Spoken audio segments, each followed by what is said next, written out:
through with the starting lineup. Leading off and playing shortstop will be Tony Kubek. Batting in the second position and playing left field, Bob Sir. Out in center field hitting third is Mickey Mantle. Hitting in the cleanup spot and playing first base will be the Moose, Bill Skowron. Playing right field in place of the ailing Roger Maris and batting fifth will be Yogi Berra. Elston Howard doing the catching and hitting in the sixth position. Playing third base and batting seventh will be Cletus Boyer. Bobby Richardson hitting in the eighth spot and playing second base. And as we told you, doing the pitching and batting ninth, the right-hander Bill Stafford. For the Boston Red Sox, leading off playing second base, Pete Runnels. Willie Tasby will be the center fielder, batting second. Playing left field and hitting in the third position, Ted Williams. In the cleanup spot will be Vic Wirtz playing first base. Frank Malzone will be batting fifth and playing third base. Doing the catching, hitting in the sixth position, Jim Tagliarone. In right field, batting seventh will be Lou Clinton. Don Budden is the shortstop, batting eighth, and doing the pitching and batting ninth will be Billy Muppet. They have broken up the huddle at home plate. And there go the Red Sox out on the field.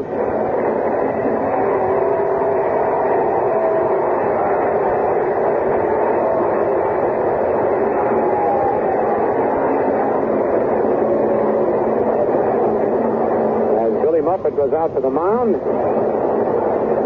the public address announcer getting ready to make the announcement. We'll now have our national anthem.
Starting the 26th of August, the Atlantic Refining Company and your local Atlantic dealer will be sponsoring the exciting 1960 Summer Olympics.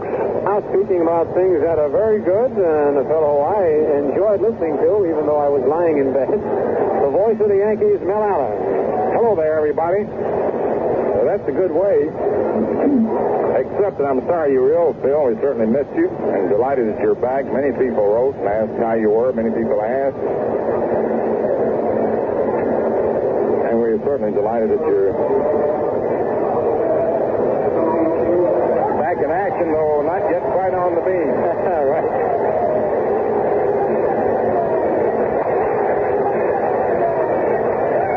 And by that I mean Phil could have taken another few days off, but was anxious to get back in action. Tony Kubek leading off. Right-hander Billy Muppet with a record of 4-2. Pitching some good ball. Delivers high, ball one.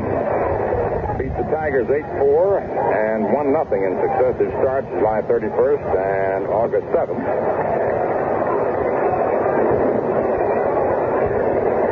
Right-hander's pitch is outside for a ball. Beat the Yankees 9-5 in relief July 10th in his only appearance against them.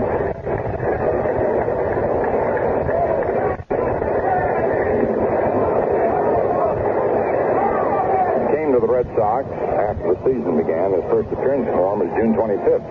The next delivery is outside, ball three.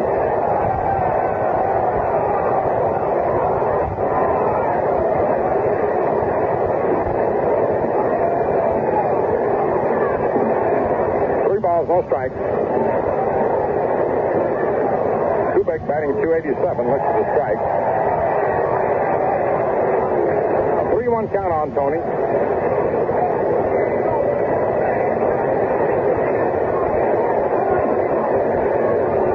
The Red Sox right-hander delivers, and it's outside for ball 4, and Kubek draws a walk, open for New York. Now coming to bat is Bob Cerv, hitting .236.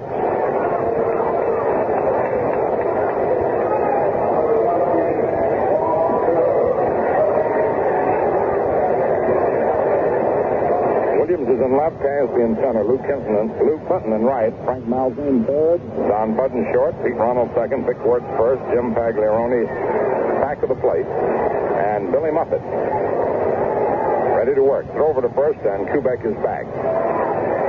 Muffett pitched for the Cards and Giants previously in the National League, was purchased from Minneapolis June 22nd. Here's the delivery, swung on, foul back out of play up onto the roof.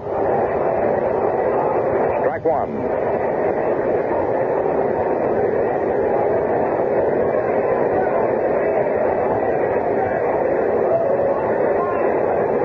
Frank Crusetti coaching at third, and Ralph Houck at first. Outfield around to the left. There goes the pitch, and it's outside for a ball.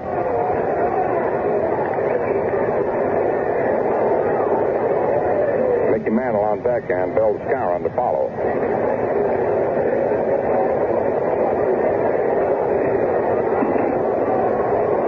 Muppet to the stretch. Kubek with the lead. Here's the delivery. Swung on line into left field. Williams comes fast and one hands the glove, and the throw to first is on a double Kubek. It hits him. It hits him, and he gets back safely. Ted Williams raced in, made a one-hand pick-up, grab of the ball off the top of the grass. He did not grab it. He caught it. Fired on the first. Kubek was running and was all the way down to second, and would have been an easy double play, picked him at first. But Ted's throw, which was a true one, happened to have hit Kubek in the back and bounded away, and so he's able to return to first. Sort of like the play that Maris made the other day from right field on Severs in Chicago. Beautiful throw that had him beaten, but hit Severs just as he was sliding. Ted Williams with a sparkling play. Here's Mickey Mantle. Swings and hits the bouncer to second. Reynolds up with it. Throws to second for one. Fourth out at second. Two away, and up comes Bill Skowron, hitting .316. Mantle is batting .273. The veteran Ted Williams drawing the plaudits of the crowd with a sparkling running one-hand grab of Bob Cerv's labeled base hit. He almost turned it into a double play. Certainly, he changed the complexion of this inning. 2 outs and 1 on.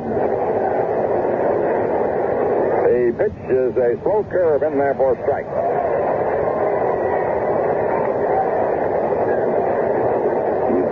Pete Reynolds is shaded well over towards second.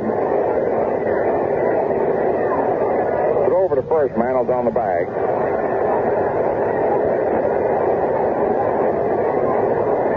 Muppet to the stretch. And the throw to first. Mantle dives back in. It almost looks as if he had an idea of going.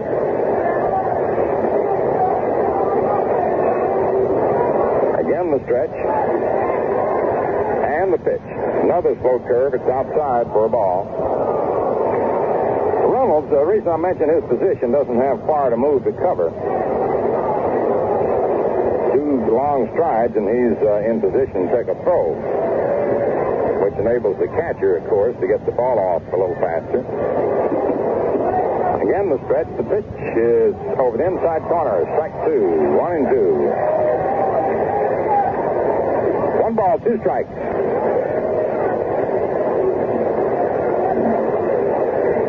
Right-hander Billy Muppet ahead of Skowron on the count. The stretch and the pitch. Swung on, the ground ball hit right to Reynolds. He's up with it. Flipped to Button for the 4th out at second on Mantle, and the side is retired. And Ted Williams' defensive play changed that inning around for sure. No runs, no hits, no errors, 1 left on, and Ted gets the hands. He comes in.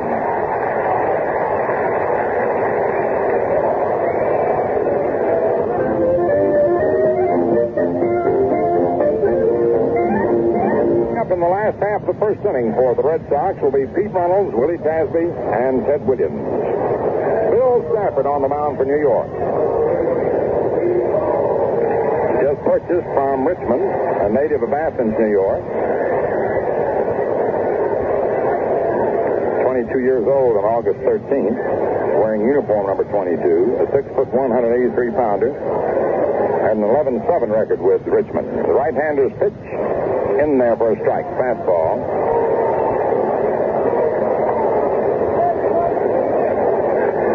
Reynolds hitting .308. Billy Herman coaching at third, Rudy York at first. Now the delivery. Swung on, a bouncer hits deep to first. Stafford gets over to cover. Skowron throws over in time, and there's one away. Reynolds out. Skowron to Stafford. Here's Willie Tasby, hitting .262, who had quite a day for himself the last time the Yankees were up here, quite a series.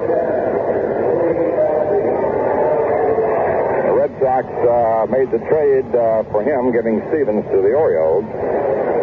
Right-handed hitter who can hit a long ball. He uppercuts the ball, and so would hit homers frequently in this park. Bill Stafford pitch outside, ball one.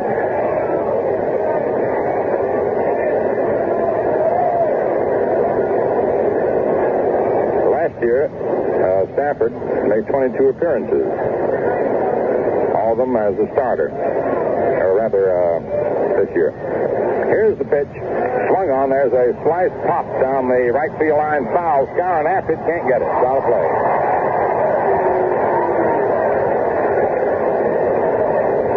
The ball wasn't quite high enough for Moose to get under and wait. He had to keep digging, and the ball was just beyond the reach of his outstretched glove. Chicago and Cleveland scoreless at the end of an inning.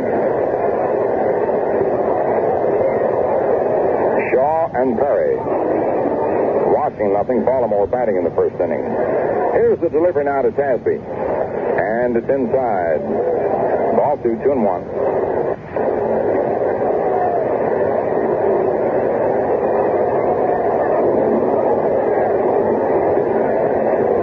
Two balls, one strike. Now the pitch. Inside again. Ball 3, 3-1. Trying to keep that ball in on him. Tasby now takes a look at Billy Herman coaching at third for his hitter take sign.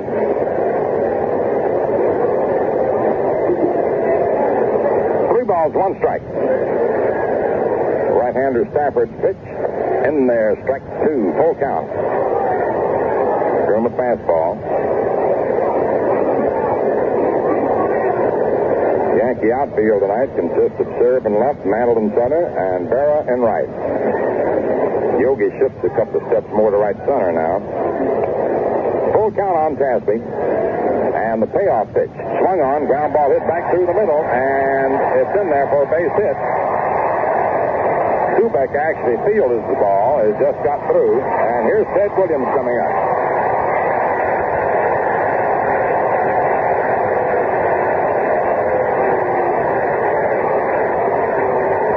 Batting .311 with 21 homers and 48 runs batted in.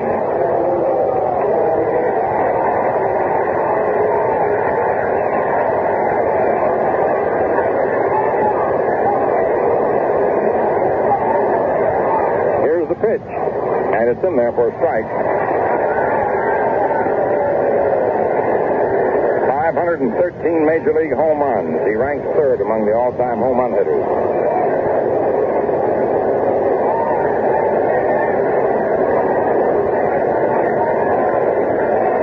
The delivery.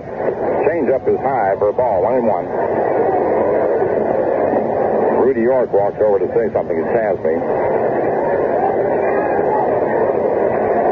Vic Wirtz is on deck.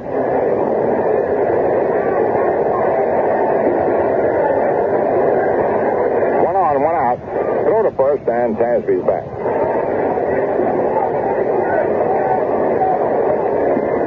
Mantle playing Ted real deep, of course, in center. Here's the pitch, and it's in there for a strike, 1-2.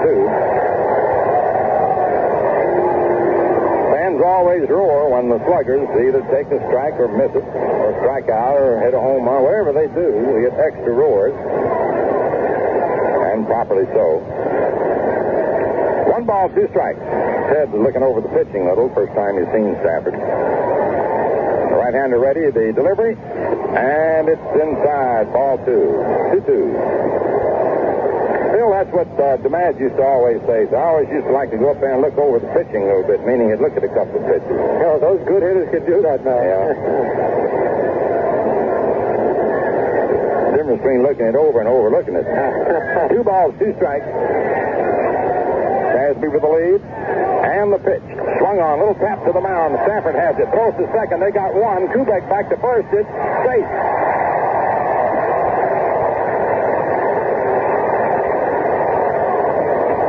Force out at second. Stafford to Kubek with Williams feeding the relay on to first base. Hit a high chop to the mound. Now Bickworth steps up, hitting .293. You know, in all the proper glory given to Ted Williams and his great achievements, magnificent achievements at his relatively advanced age as a player, they kind of overlooked what this man here has been doing. The pitch is outside for a ball. Vick's had 15 homers and 78 runs batted in. A man whom many thought was through with baseball a few years ago with Cleveland when he had a mild attack of polio, but he fought back. 35 years old. Here's the pitch. Swung on. There's a drive in the left, but right at Bob Serve, and the side's retired. No runs, 1 hit, no errors, and 1 left on. And so it's the end of the first inning of play. New York, nothing, and Boston, nothing. One more game here tomorrow afternoon. Then the Yankees move on to Washington for the weekend.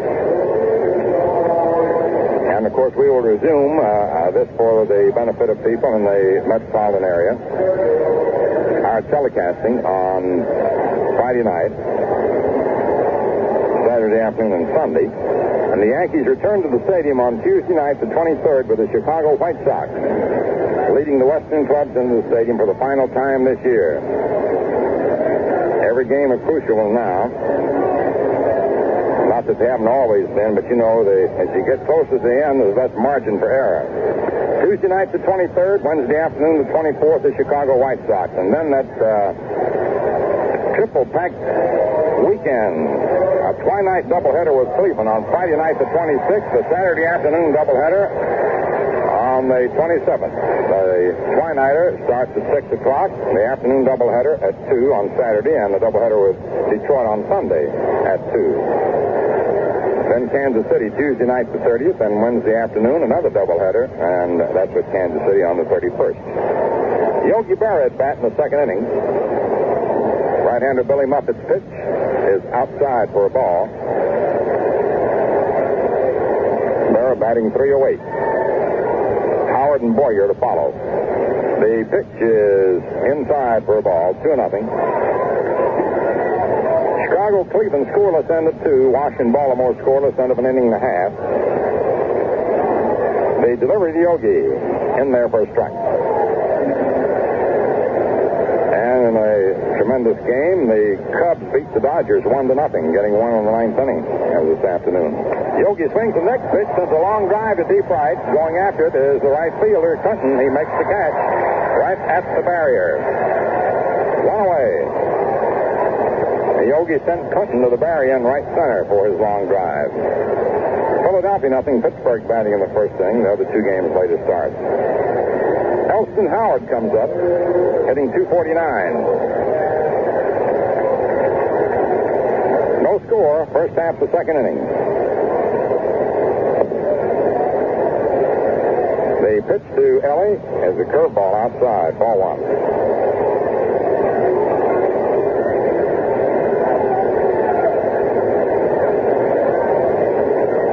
Moffitt's pitch, swung on and fouled off. A 1-1 strike. The Red Sox have won 8 out of the last 13 games.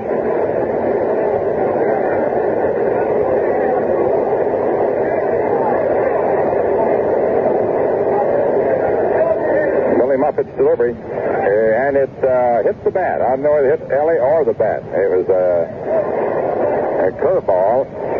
He wiggled up there at the plate, and I didn't know whether he wiggled into it or away from it, and it hit the bat. That's an aggravating thing to a batter. Be charged with a strike, and he wasn't even swinging. I mean by that, or even looking it over to swing. Here's a pitch swung on, hit the third on the hop. Malzone has it, throws to Work, who tags Howard out coming by. Dick had to come off the bag a step toward home plate. 2 down, and now Cleet Boyer, batting .263.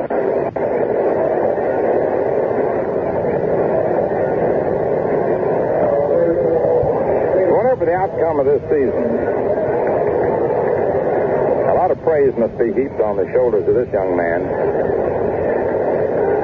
He's done a tremendous job, particularly in the field. Pitch is outside for a ball. And he has hit better, I think, than they expected him to. You just don't know how well a man may hit. Here's the delivery, and it's inside for a ball, particularly in his first full season in a league. Often you have to wait 3, 4, 5 years to find out whether he's going to hit consistently. The delivery, and he held off. Pitch broke away, 3 balls. 3 balls, no strikes.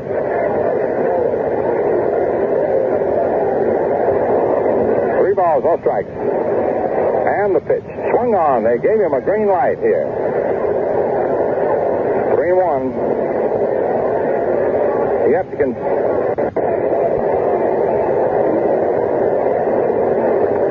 consider the reason I stopped. Somebody was asking me a question about a block away. You turn the lights on. Did you want on or not? This is by pantomime. Here's the delivery. 10 there, strike 2. I was going to say, Phil, often whether you give a man a hit or take sign in a situation like that, or often what you do depends on what ballpark you're playing, right? The 3-2 pitch. Swung on, lined into right field for a base hit. Clinton up with the ball, tosses back into Reynolds. Phil, you watched this boy develop. He was basically a pull hitter. Pulled everything. They got to where they play the left fielder on the left field line almost. Casey kept urging him to learn to go to the opposite field because he said in the major leagues they're going to catch up to you. And he has learned to do that pretty well. He was smart enough to realize that if he wanted to stay up here, he had to play Casey's way. Bobby Richardson at bat. Takes the strike. 0-1.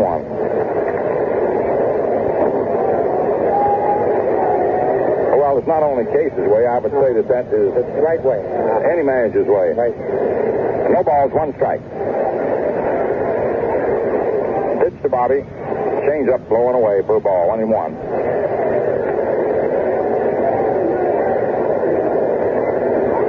Yanks and Red Sox.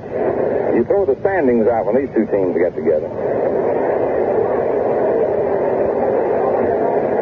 Billy Muffet delivers. Bobby swings. Hits a foul. Back to first. It's out of play. Just forget all about the records. When they get together, it's an honored traditional rivalry. Of course, there's a lot of heated discussions here and there, but it's a wonderful thing. 1 ball, 2 strikes.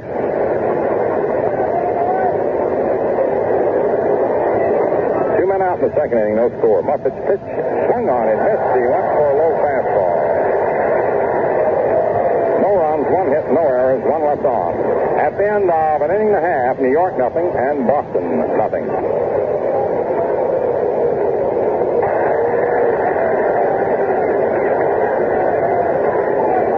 This is WOKO, Albany. Batting .286, 11 homers, 65 runs batted in. Rookie Bill Stafford with the windup, and the pitch, low, ball 1.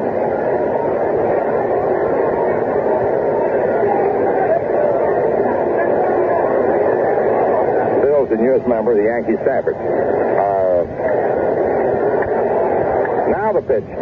Swung on, bounced towards short. Kubek takes it on 2 hops, throws on over to Skowron, and Malzone is retired. One away. You know, the last 2 days we've seen an awful lot of folks retired. naturally the ultimate number is the same, whether it's different from whether it's 8.5 or 9 inning game. Jim Pagliarone, whom we haven't seen before, a recent acquisition. Right-hand batter. Recalled from Spokane, July 26th. The pitch is in there for a strike. He's from Michigan.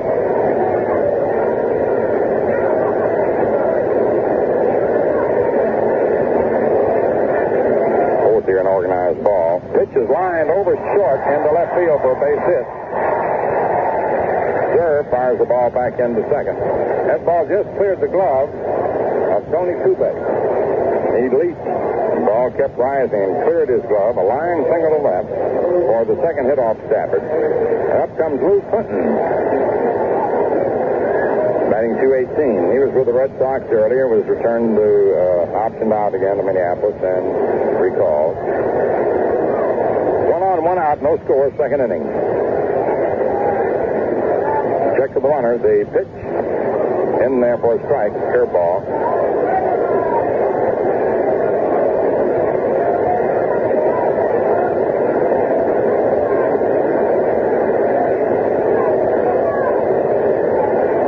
Button on deck. 1 on, 1 out. Bill Stafford tosses over to first base. The runner's back safely.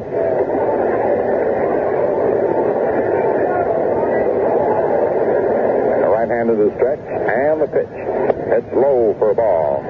This is Stafford's 5th season in organized ball with St. Petersburg in 1957, Binghamton in 58.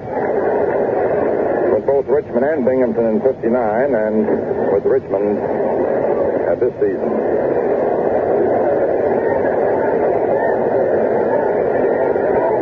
Now the delivery. Swung on and foul back.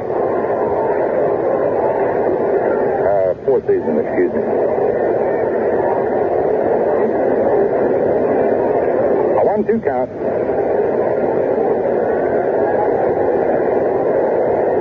Counted 1959 twice. I wish I could. Yanks and Red Sox scoreless. That's the last of the second. The Orioles have moved out in front of Washington 1-0 end of 2.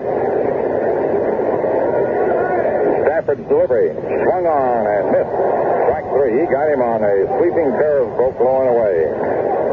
Well, Phil, you've seen Stafford now and only, an inning and 2/3. Have you been able to form much of an opinion about it? I mean on his stuff. Well, it looks like he can mix them up pretty well, and he threw Williams off stride when he was up there, so he must have a pretty tricky delivery out there. Don Budden steps in, right-hand hitter. The pitch swung on line foul down the left field line. He hit a bullet.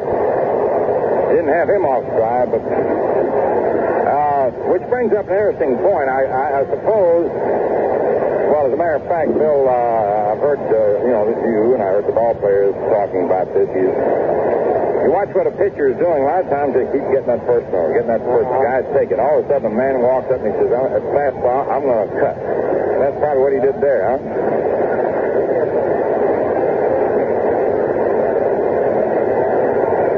Pagliarone leads away, and then there's a throw over from Stafford.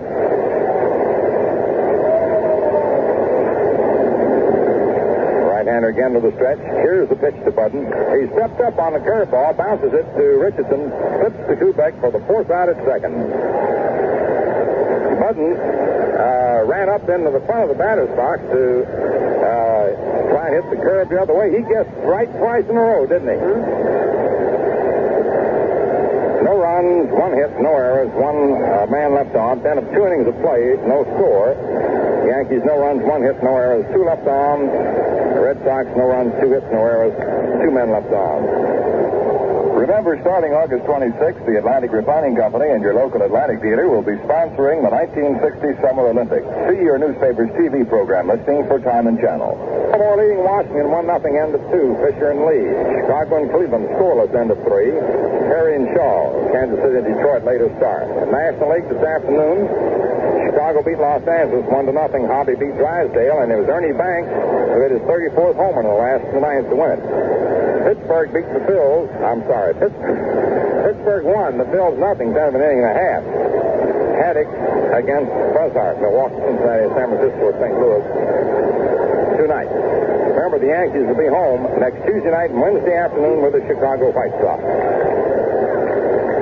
And now, with a great deal of pleasure, we hail the return of a man who had a 3-round bout and emerged triumphant. That virus can get you, man. Phil Rizzuto. Thank you, Melvin. It's really good to be back. Here's the first pitch to Stafford. He swings and misses. And what a cut that youngster took as his first time at bat as a big leaguer. He was not cheated out of his swing that time. He went all the way around and missed a high fastball. So Stafford's first pitch that he threw as a big leaguer was a strike, and the first pitch thrown to him was a strike. Buffett's pitch is swung and a miss, strike 2. And again, he took a good cut out of sidearm curveball. No score here in the top of the third. Billy Stafford, the youngster, who by now has the butterflies out of his system. It's always a lot of excitement, your first appearance in a big league game, especially to a pitcher. A 2-strike pitch. Strike 3 swinging, went after a bad curveball. Oh, Stafford had his 3 cuts up there anyway, and it's one away. That's the second strikeout for Muffet. Here's Tony Kubek, who opened the ball game getting a base on balls in the first inning. Kubek batting .287.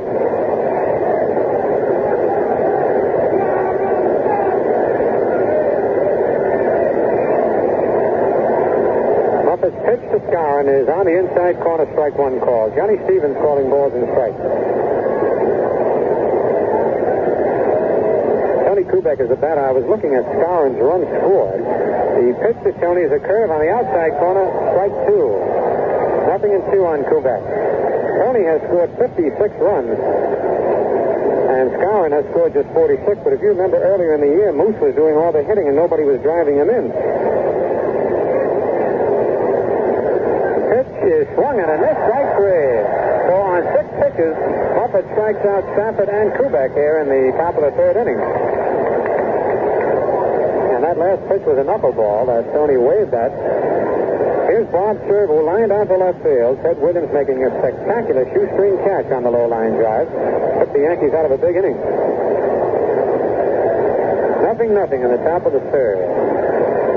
Muffet's pitch is a curved inside ball 1. Muffet takes no windup at all, just holds the ball about belt high, and then just wheels around and pitches from that position.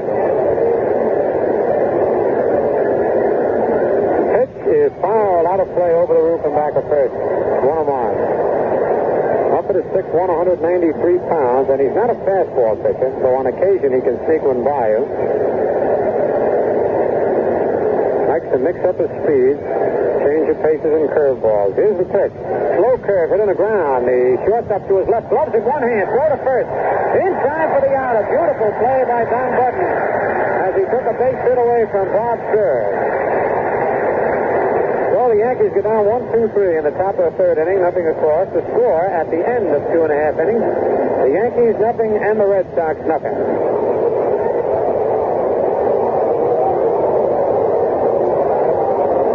Billy Muffet leads off. Billy hitting .238. Bill Stafford, rookie out on the mound for the Yankees. Here's the right-handed first pitch, and it's fouled off to the right of the plate, strike 1.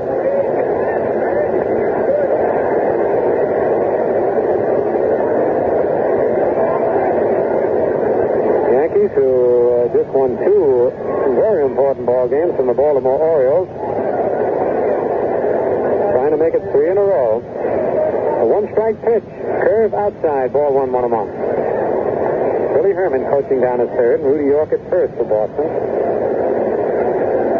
Yankees with Bob Serve in left, Mantle in center, and Berra in right. Roger Maris watching the game from up here in the press box.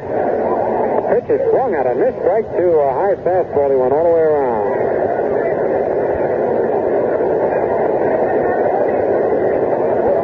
Maris and Yogi's old oldest boy, Larry Barrow, sitting together. He can score. The pitch is a curve pop down the right field line. Yogi digging over to his left, going hard, and he can't get it. And he picks it up barehanded. It drops in for a base hit. As Billy Muffet drops a Texas leaguer in short right field, just inside the foul line, to open up the bottom of the third, and that's hit number 3, or Bill Stafford. It brings up Pete Reynolds, who bounced out to first base in the first inning. Skowron runs out to the mound to talk with Stafford. Muffet takes time to put his jacket on. It's kind of chilly up here in Deantown. I'm very happy that I brought an extra sweater and a top coat. Even in the middle of the summer, you can get chilly weather up here in Boston. All right, here's the stretch by Stafford. The pitch for Reynolds is inside, gets away from Howard, but not too far. Muffet holds it first, ball 1. And the wind is blowing in from right field towards third base. So any balls hit deep to right will be held up by the wind. Muffet with a short lead at first. Stretch by Stafford. Pitch is hit down the left field line, curving foul, and back into the seats out of play. And the wind helped push that ball out of play. 1-1 on Reynolds. Pete came into the game batting .308. Left hand hitting second base. On deck is Willie Tasby.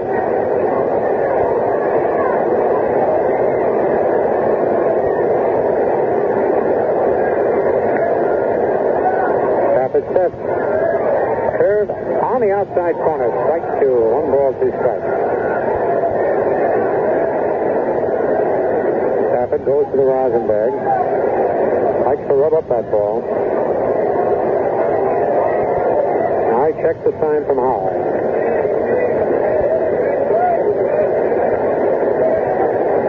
Here's a stretch. Pitch inside. 2-2. Sidearm curveball. Mantle is shading Reynolds over a little bit in left center field. Curve and short left. Left field wall not very deep here at Fenway, just 315 feet down the line. Ready for the 2-2 delivery. Here it is, and it's hit on the ground right back to the pitcher. Wheels around, throws to Kubek for 1. The throw to first, double play. That was a nice play by both Stafford and Kubek. Stafford had to wait. The ball was hit back so hard. He led Kubek, who hit second base and fired to first for the double play. From 1 to 6 to 3. That's 2 outs. And here's Willie Tasby, who singled to short center field in the first inning.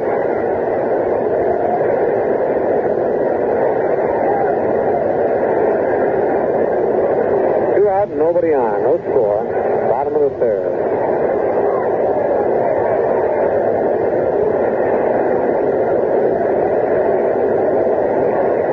Stafford with the full windup now. His pitch is fouled back of the plate, strike 1.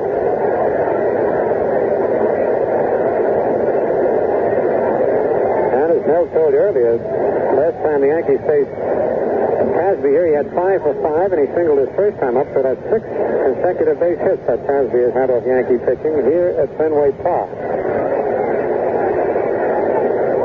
A 1-strike pitch, low curve in the dirt, ball and 1 away. On deck is Ted Williams.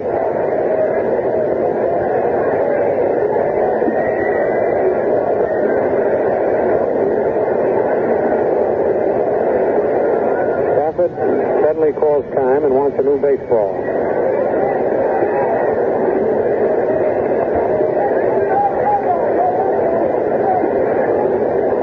He got the new one, rubs it up, and goes to the Rosenberg.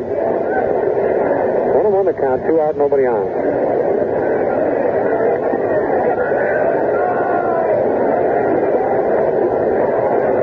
Here's the 1-1 pitch. Wanted that miss, strike 2, and he had Boyle way back at third base. Cletus was definitely not expecting a bunt that time. Tasby a little over anxious. Missed the ball completely. 1 ball, 2 strikes.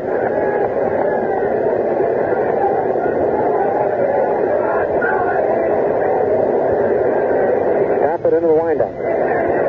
Curve just outside. 2-2. Nice side-on curveball that just missed. Elson Howard doing the catching tonight.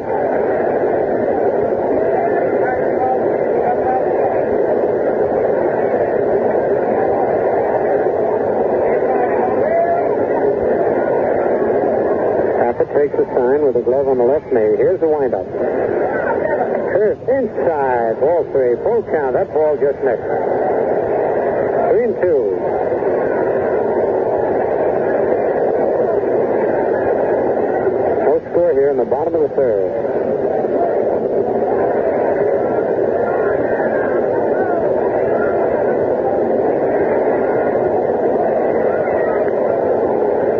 Ready now for the payoff pitch. Here it is, and it's low, ball 4. So Tasby gets on base again. And with 2 out and a runner at first is Ted Williams, who hit into a fourth play in the first inning, bounced one right back to the box. Ted Williams batting .310. Enjoying another fine year at the plate.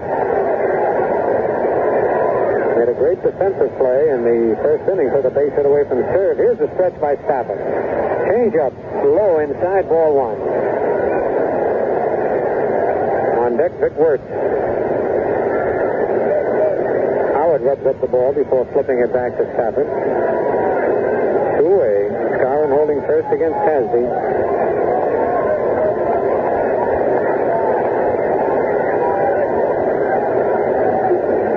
Here's the stretch. Pitch is on the outside corner. Strike 1 call. 1-1.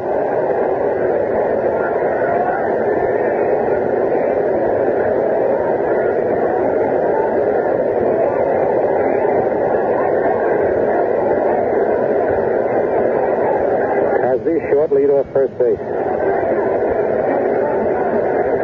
Quick throw to first. Tasby back in plenty of time.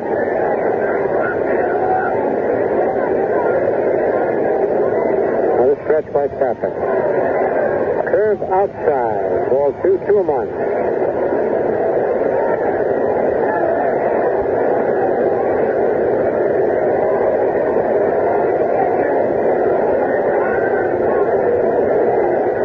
Stafford rubs up the ball again.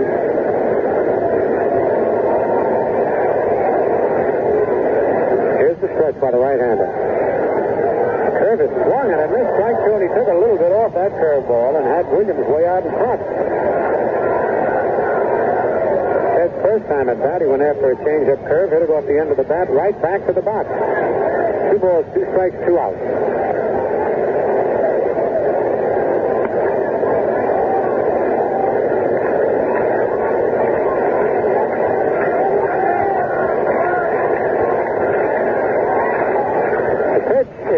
Back up over the upper deck and out of play. Try to get the fastball by Ted that time. I guess Williams and Burrow are the 2 toughest hitters to get a fastball by in the American League.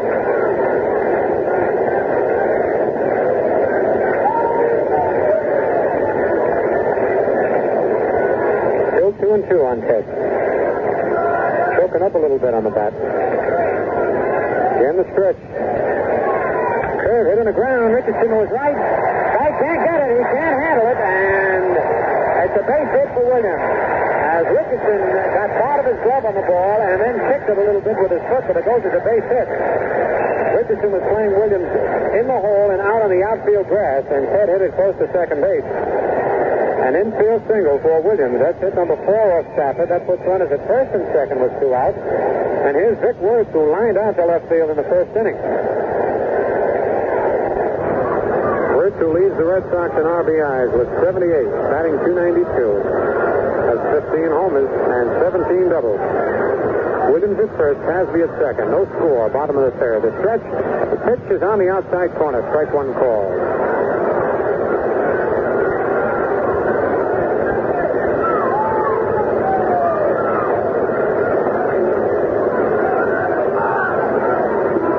Big double play for the Yankees in this inning. They'd have really been in a jam. Again, the stretch. Curve is lined to left field, and it's in there for base hit. Here comes Tasby. He'll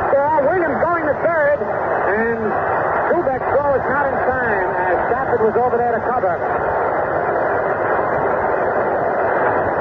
Vic Wirtz hit a single off the end of his bat. It bounced just over, rather landed over Wirtz single. Williams is at third, Wirtz at first, and here's Frank Malzone, who bounced to the shortstop in the second inning. Skowron holding first against Wirtz. The stretch. The pitch is hit on the ground of the shortstop. Kubek coming in, up with it, flips to Richardson for the fourth on Vic Wirtz. But the Red Sox break the ice here in the bottom of the third, scoring 1 run on 3 base hits. No Yankee errors. 2 men left in the score at the end of 3 full innings. The Red Sox won, and the Yankees nothing. And right now, let's pause for station identification. This is Quality Monitoring, WOKO, 1460 on your dial in Albany, New York. 1 minute past 9 o'clock.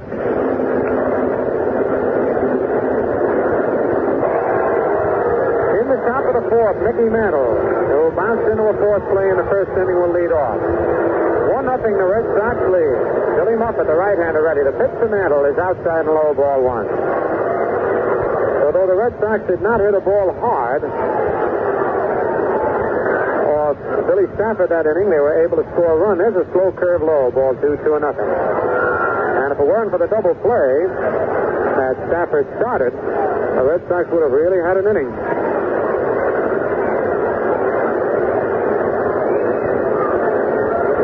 2 balls, no strikes on Mantle. The pitch is pop foul and back out of play. Clear out of Fenway Park. 2-1 on Mick. Mickey ducks as Muppet throws the ball in. Mickey was looking on the ground, but with that tremendous peripheral vision. Did I say that right, Pete? Oh, William and Mary shakes his head, and Pappy Durkin applauds. I must have been right. There's a ground ball up the middle. Budden and back a second up with it. Throws to first in time to get Mantle. 1 away.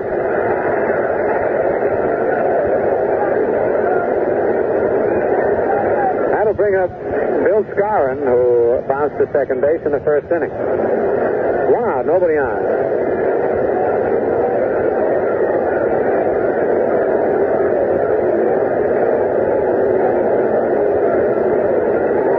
With his no wind-up delivery ready. The pitch to Skowron. Slow curve hit in the ground to third. Malzone backs up with a nice play. Throw to first. Off the bag, and Skowron safe. And let's see what they call that. Wirtz says that he touched him. It's an error charged to Malzone.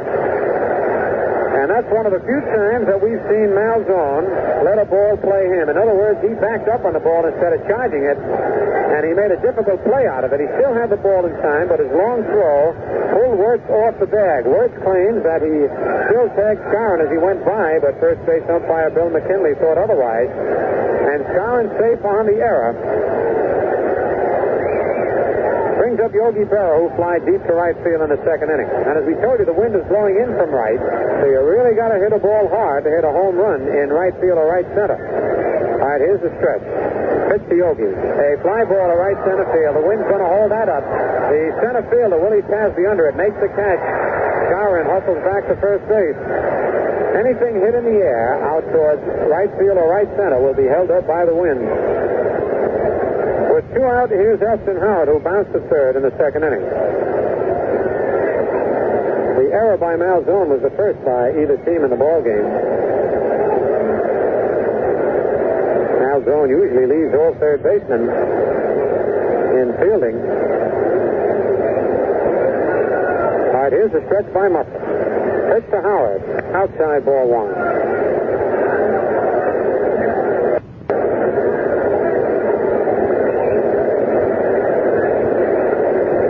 Joined the Red Sox late this June. The stretch, the pitch is swung at it, missed strike 1, and Howard had a good ripple at that pitch. 1-1. Muffet defeated the Yankees in a relief role here at Boston back on July 10th.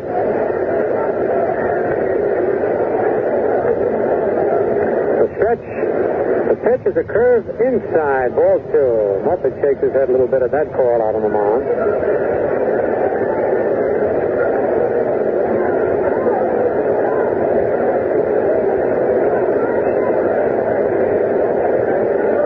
Holding the bag against Skowron. 2 balls, 1 strike on Howard, 2 outs. Red Sox lead 1-0, top of the 4th. The pitch hit foul down the third base line, 2-2.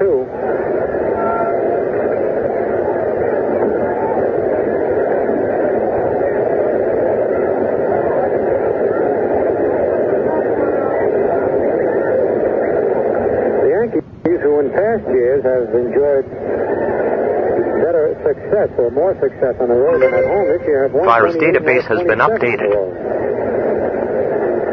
The stretch, the 2-2 pitch, low inside, it brushes Howard back, full count, 3-2.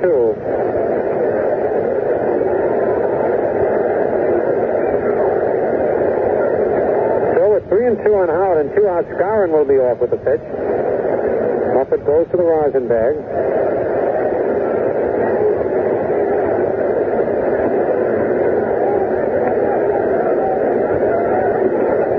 Throw to first, but Moose was standing on the bag. He never left it. Howard steps out of the batter's box. Now he's back in, and time is in.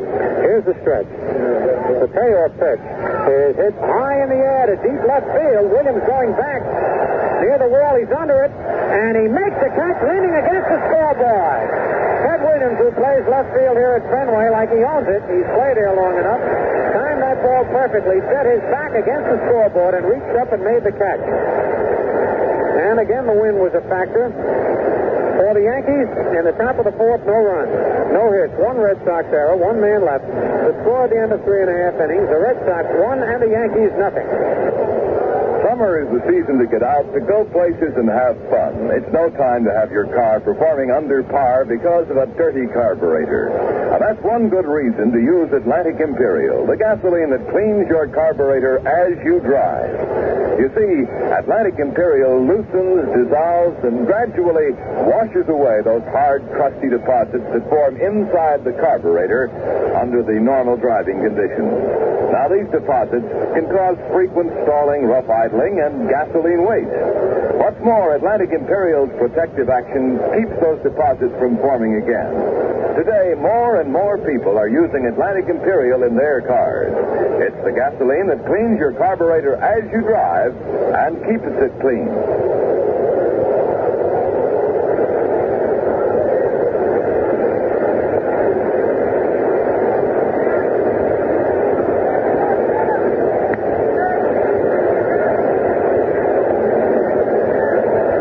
Bottom of the 4th inning, Jim Pagliarone, who singled to left field in the 2nd inning, will be leading off. Somebody really shut the door that time.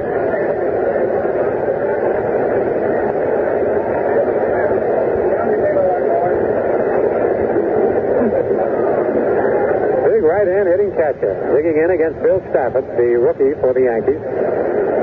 First pitch is low outside, rolls away from Howard. Ellie chases it back to the screen, ball 1.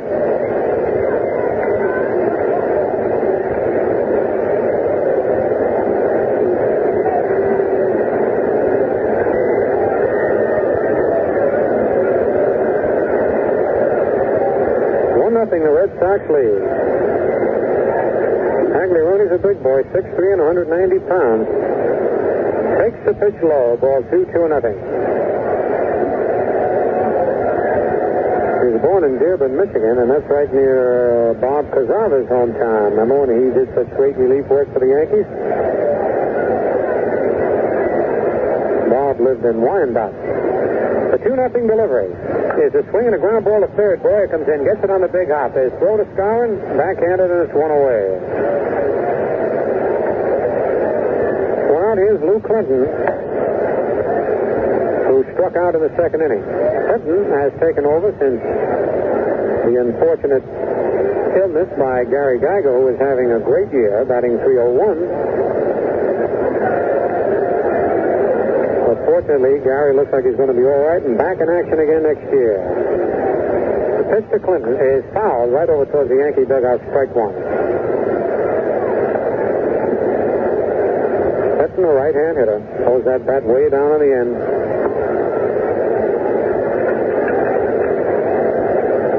On deck, Don Budden. 1 out, nobody on.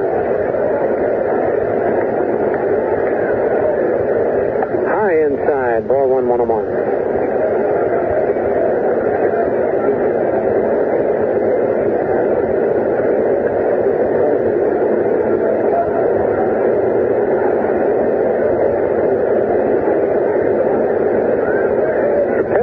almost hit Clinton as he jumps back out of the way. Ball 2, 2-1.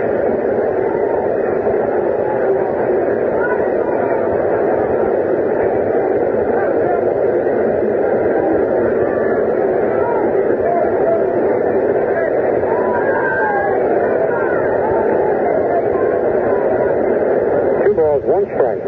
One out and nobody on. Red Sox leading 1-0 in the bottom of the fourth. The 2-1 pitch is swung at and missed. Strike 2. Again, Stafford took something off his fastball. Youngster looks mighty cool out there on the mound for his first big league start. Just 22 years old.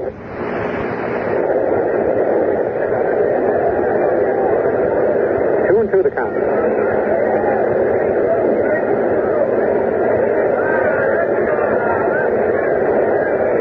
Curve swung at and missed. Strike 3, and the second time in a row that Clinton goes down swinging.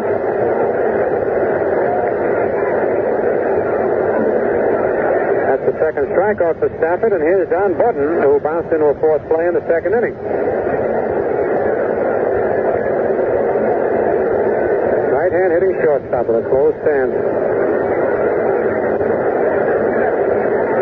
2 out.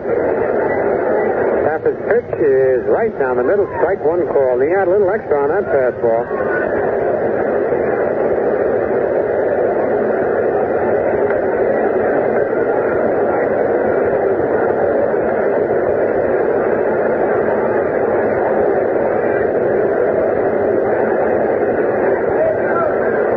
The curve is a little low. Ball 1-1-1.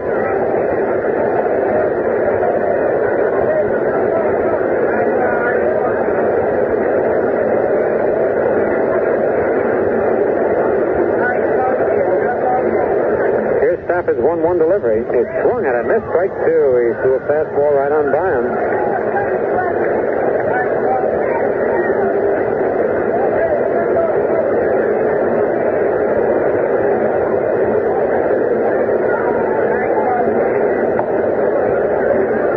Now the 1-ball, 2-strike pitch. Curve fouled off the end of the bat back, and a fan reached out to catch it and knocked him right off his seat. It was not hit hard, but he got his hands up and leaned back, and the seat wasn't there, and he went right down on the ground. He's all right.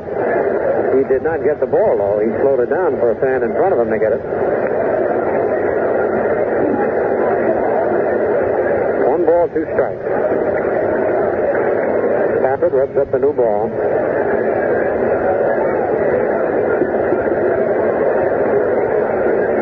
Here's the windup. The curve is high inside. The count's even, 2-2.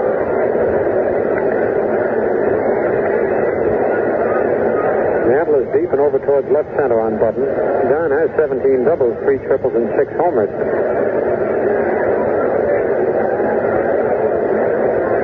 2-2 the count. Pitch is a curve hit on the ground. The boy who was left off his glove rolls into short left field. And Budden is on. It's a base hit. A base hit for Budden, and the crowd kind of gets on the official score on that one. Boyer kind of nonchalant at that ball, and stuck his glove down and went off the heel of his glove. Kubek, who was in front of it, couldn't get to it as it deflected away from him. He goes as an infield single. Hit number 6 off Stafford, but only one of the 6 hits has been hit hard. That a line single to left by Pagliarone in the second inning. The rest have been off the handle and off the end of the bat and infield hits. Here's Billy Muffet, who dropped a single in short right field in the third inning. 2 out. The stretch. The pitch is a curve hit high in the air to right center field. Mantle drifting to his left, Barrow to his right. And Mantle makes the catch with Yogi right alongside of him. And then Mickey brushes lightly against Yogi with a big grin on his face. They almost collided. But Mickey yelled a little louder at the end. For the Red Sox in the bottom of the fourth, no runs, 1 base hit. No Yankee errors and 1 man left, and the score at the end of 4 full innings. The Red Sox won, and the Yankees nothing. St. don't forget, fans, tomorrow, Thursday, August the 18th, you can see the major leaguers of tomorrow play a thrilling game of baseball in the Hearst Sandlot Classic. And you also see Joe DiMaggio manage a softball team of former big league stars, including Jackie Robinson, Sid Gordon, Joe Collins, and many, many others. The baseball old-timers will play a team of boxing champs headed by Jack Dempsey, Jim Braddock, Jersey Joe Walcott, and other great ring champions. So don't miss this lively evening of sport and frolic. Plan now to take the whole family. The general admission is only 95 cents. Reserve seats, $1.50, and box seats only $2. You can get your tickets at the Yankee Stadium or Yankee ticket office at Grand Central or from the Journal American 220 South Street. And now, ready to go here in the top of the fifth and ready to go, Mel Allen. And I'd like to remind you that your host for the remainder of the game, the Crisp Refresher Ballantine Beer. The light beer with true lager flavor. That's what makes it the Crisp Refresher. 1-0 Red Sox, fifth inning. Fleet Boyer at bat. Muppet's pitch is swung on, hit foul, deep down the left field line and out of play. Strike one. It's the bottom third of the Yankee order. Richardson and Stafford to follow.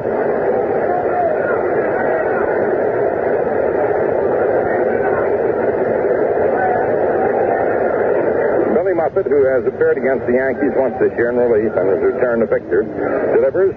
Pitch is popped up in the air to the left of the plate. Foul. Big Quintero under it, and he dropped it. Red Sox catcher, Pagliarone dropped it.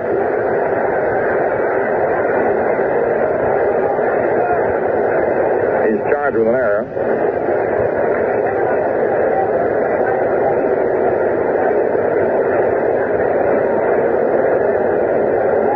Two-strike count on Fleet.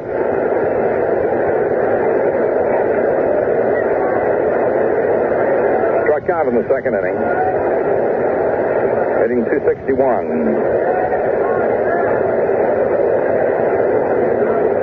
Right-hander Billy Muffet ready to work. Check that. Here's the pitch that's outside. My eye wandered down to Richardson's line in the order. Boyer single to right in the second inning. Richardson struck out. 1 ball, 2 strikes. Sometimes have a wandering eye. 1 ball, 2 strikes, and the pitch is swung on and hit right to second baseman Pete Runnels, the flip to first in time. He was playing Boyer almost right back to second. Had perfect position on him. Up comes Bobby Richardson. Bobby struck out in the second inning.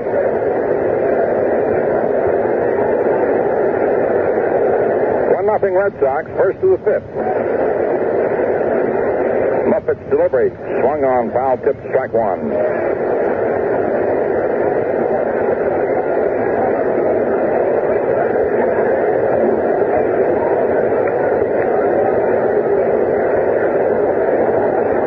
Outfield around to the left. In comes the next pitch, and it's outside for a ball. 1-1.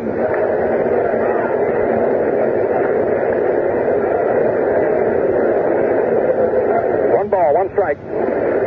Muppet delivers. Bobby swings at the change-up, grounds it to third. Malzone up with it, flips on to first to work, and they're 2 away. 2 up and 2 down in the fifth inning. And Bill Stafford is coming up.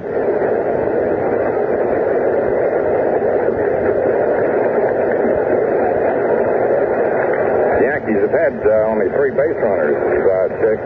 Hasty, let's see. 1, 2, 3. Kubek walked. Boyer singled.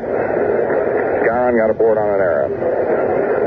The pitch is bunted, but right toward the mound. Muffet up with it. Throws on to work, and the side's retired. No runs, no hits, no errors, no one left on. At the end of 4.5 innings, let's give the Red Sox 1 error on the catcher dropping a foul ball. The Red Sox 1, the Yankees nothing.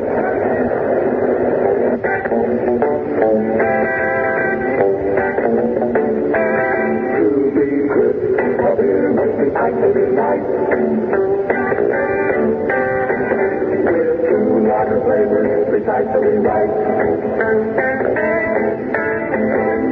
Lively golden, crystally clear, the crisp refresher.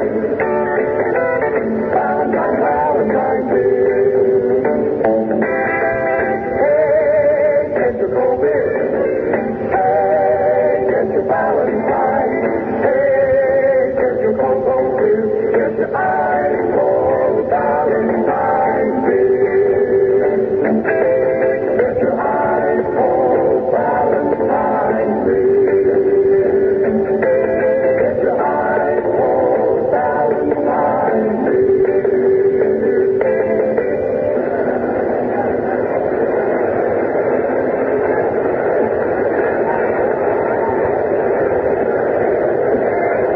The last half of the fifth inning at Fenway Park. The Red Sox leading 1-0. It's the top of the order right now. Pete Runnels, Willie Tasby, and Ted Williams. Runnels grounded to first and hit to the box into a double play. Rookie Bill Stafford delivers. Low, ball one.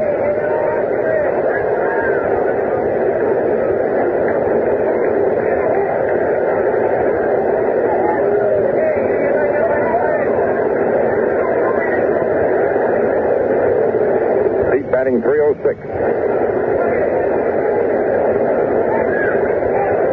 The right-handers with the windup and the pitch. Curveball over, strike one, 1-1.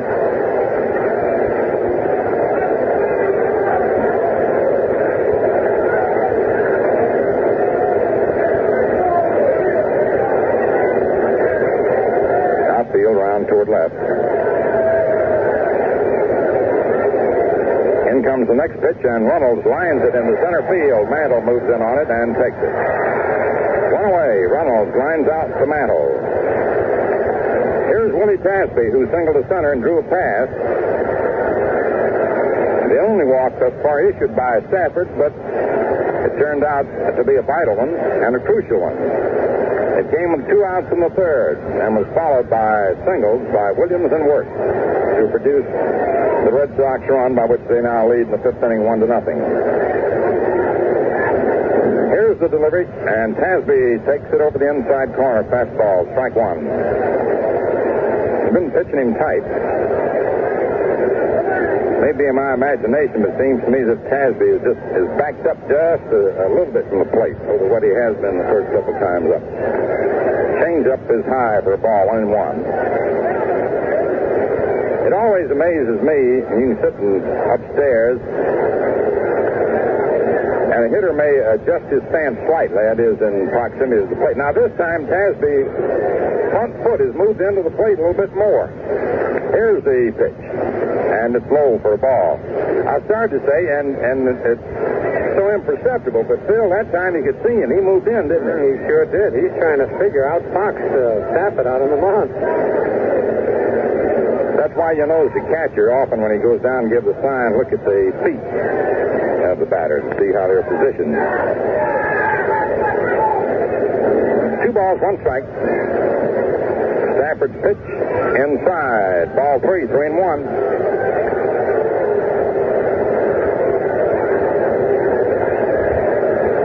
Ted Williams on deck and works to follow.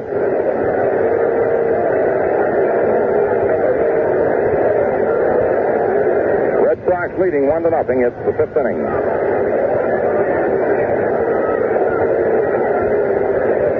Now the 3-1 pitch. It's in there, strike 2, full count.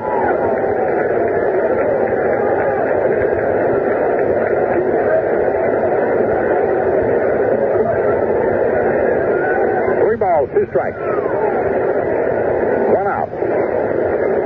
Nobody on. 1-0 Boston, fifth inning. Stafford delivers, and Tasby takes it outside for ball 4, and again he walks in.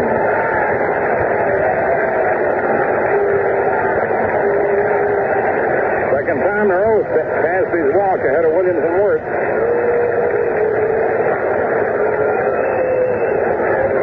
Batting 313, hits to the box and will force to play at second and singles.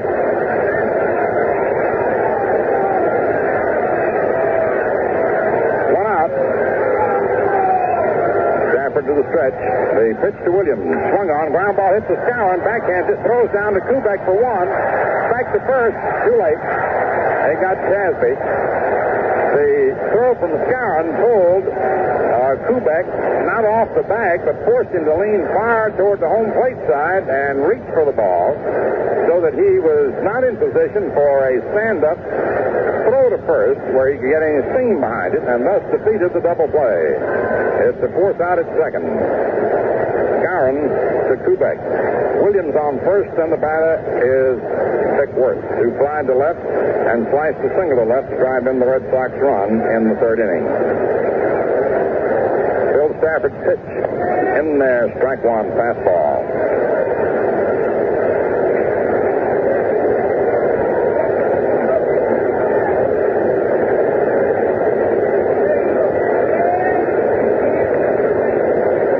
Wirth batting .294. Here's the pitch, and it's a curve going inside. 21, almost got away from Howard. Very frequently on balls like that, Ellie will fake or try to decoy a runner by faking a pass ball. 1 ball, 1 strike. Frank Malzone on deck.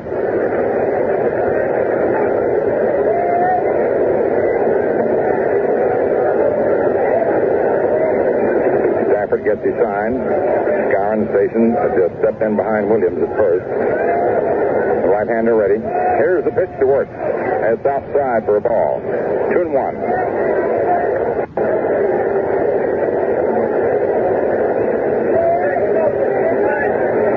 2 balls, 1 strike.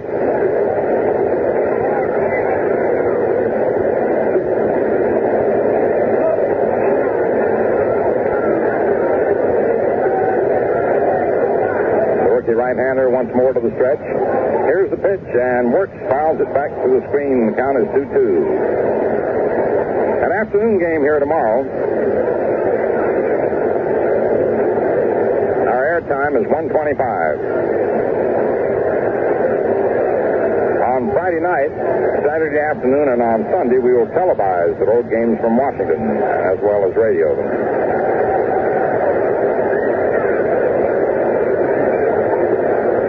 Vic Wirth down to the batter's box for a moment, steps back in hitting position.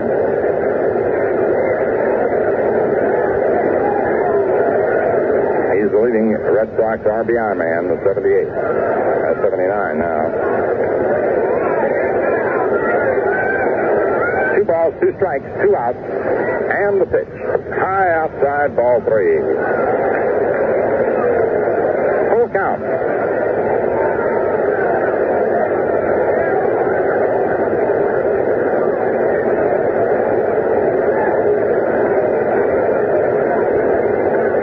York moves over just to remind Williams it's a 3-2 count.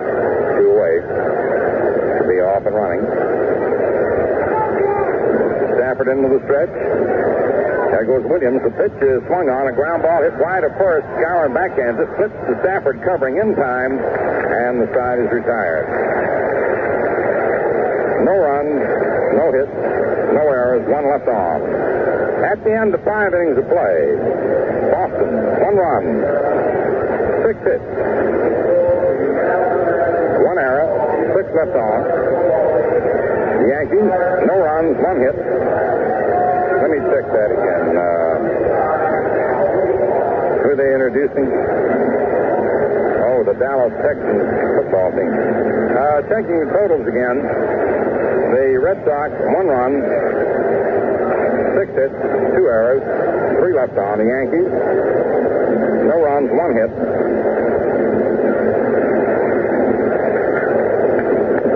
And no errors and 6 left on. Tony Kubek, batting in the 6th inning, fouls the first pitch off for a strike.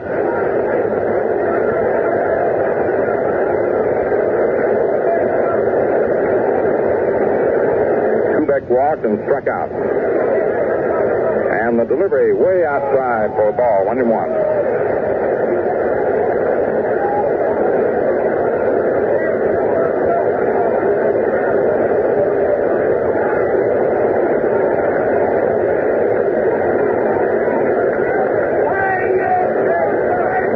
pitch. It's outside. 2-1.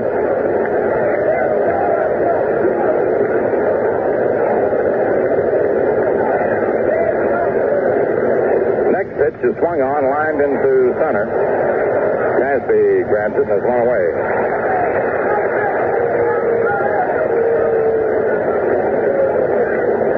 Bob Serve coming up.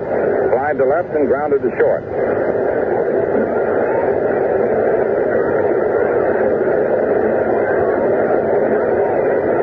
Billy Muffett pitching for the Red Sox.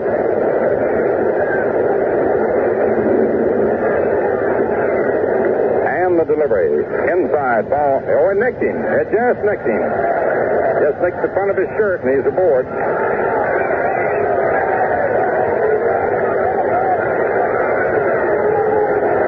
One on, one out. Here's Mickey Mantle, grounded to second and grounded to short. Bill Skowron on deck. 1-0 Red Sox, sixth inning. Buffett into the stretch, and the pitch. Over the inside corner, strike one.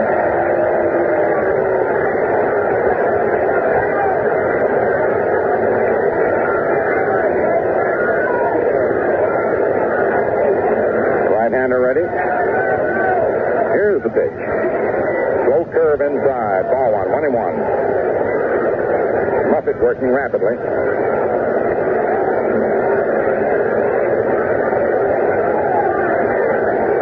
Is the Yankees' fourth base runner. Now the pitch. It's right in there. Strike two, 1-2.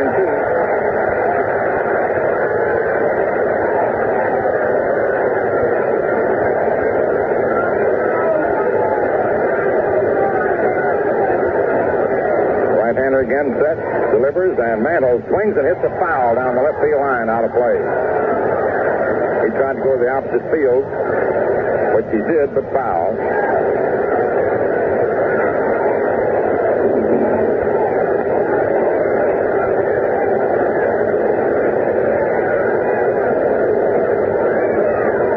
Muffett again ready. And the delivery. Swung on. There's a drive into right field, and the ball's in there for a base hit. Serve around second on his way to third. Mantle stops at first, and there are runners on first and third. That's the second Yankee hit. Boyer having singled in the second inning. So there are now runners on first and third with one out. Red Sox leading 1-0, and the batter is Bill Skowron, who grounded to short and third.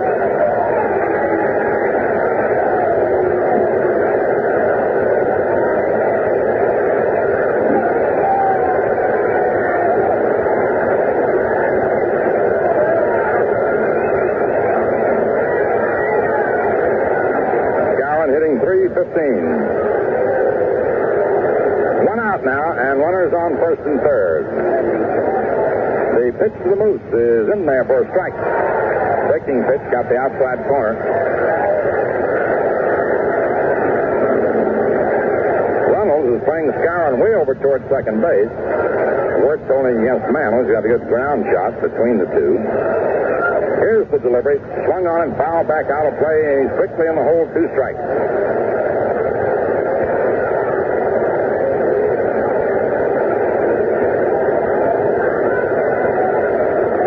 No balls, 2 strikes. Bill Skowron at bat. Serve on third, Mantle on first, 1 out, 1-0 Boston, 6th inning. Muffett to the stretch. And the pitch. In there, called strike 3, and he's out. On him looking. Got a mighty big man. Skowron strikes out. And up comes Yogi Berra. Flied to right and flied to center. Muffett crossed him with a fastball on the outside corner.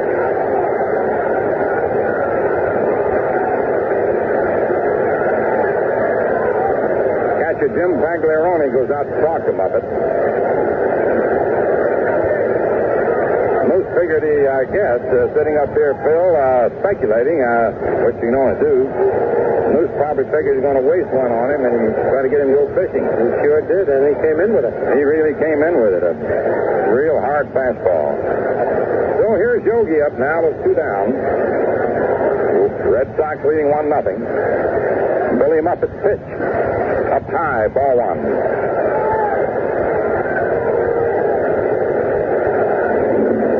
Serve on third, Mantle on first. 2 outs. Throw to first, Mantle's back.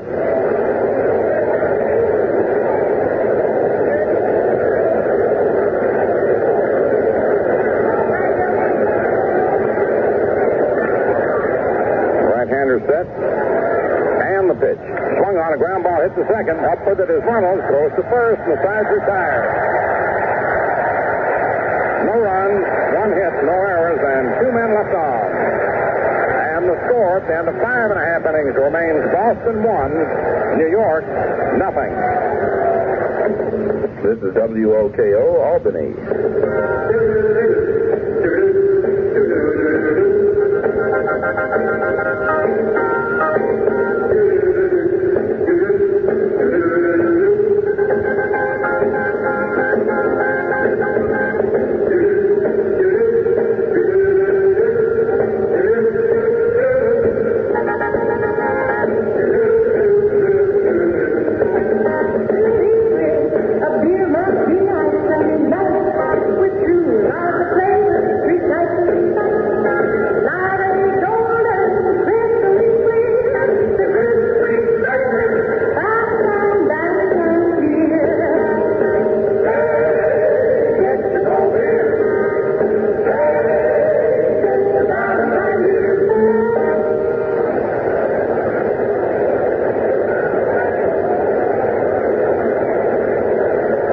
Half of the 6th inning, 1-0 in favor of Boston.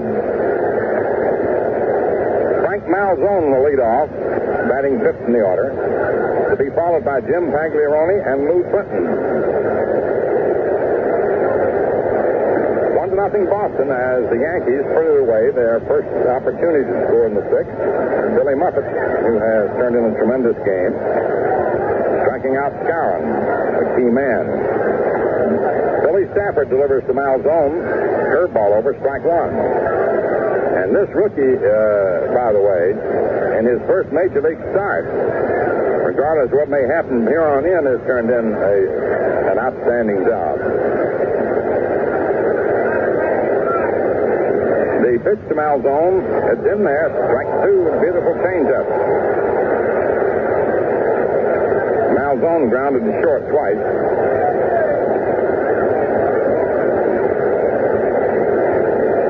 Batting .285.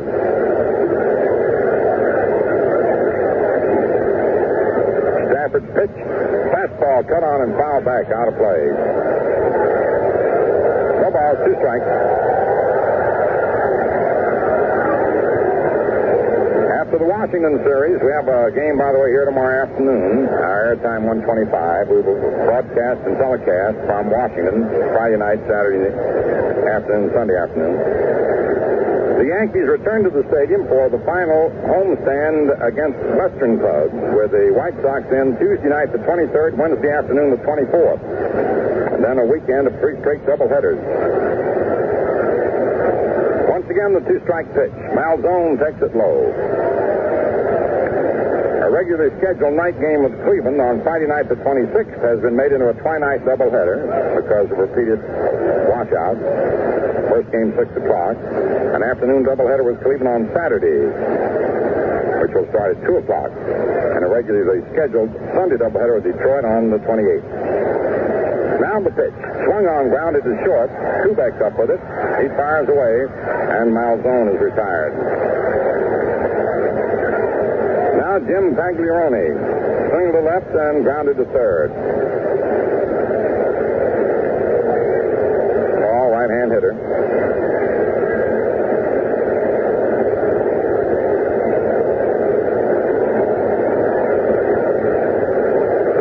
And grounded third in this game. 1-0 Boston, 6th inning. 1 out. Stafford's pitch swung on, fouled back out of play. Strike 1.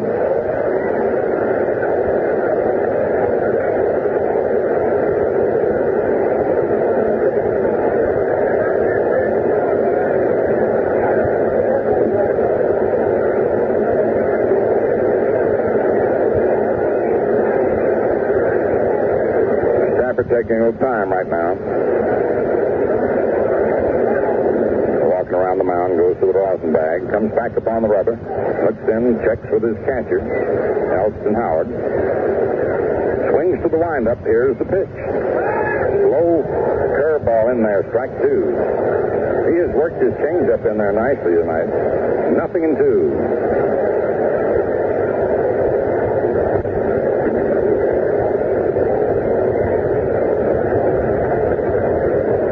And the delivery. It's low and inside. 1-2. A 1-2 count. The last pitch was a sinker.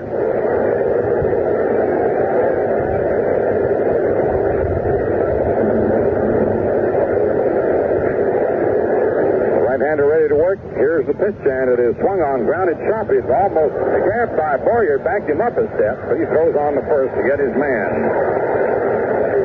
Boy, that was a wicked shot. It's just a couple of feet out in front of him. Got it. Fell back a step, then moved on to meet the charge. Here's Lou Clinton. Twice has struck out. The Red Sox won, the Yankees nothing. It's the 6th inning. Stafford's pitch is over the inside corner for a strike.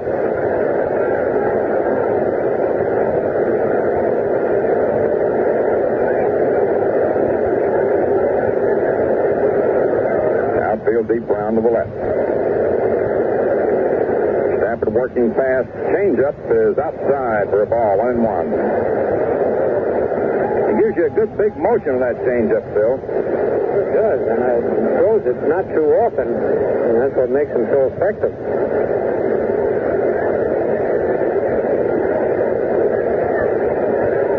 The 1-1 pitch to Lou Clinton. Swung on line to left. Bob Serve waits and takes it. And the side is retired. No runs, no hits, no errors, no one left on. And at the end of 6 innings, the score remains the Red Sox 1 and the Yankees nothing. The Red Sox 1 run, 6 hits, 2 errors, and 6 left on. The Yankees no runs, 2 hits, no errors, and 5 left on. The Red Sox run occurred in the 3rd inning with 2 outs. Tasby walks, Williams and Wirtz singles. We pause for station identification. This is Quality Modern, WOKO, 1460 on your dial in Albany, New York. 15 minutes before 10 o'clock.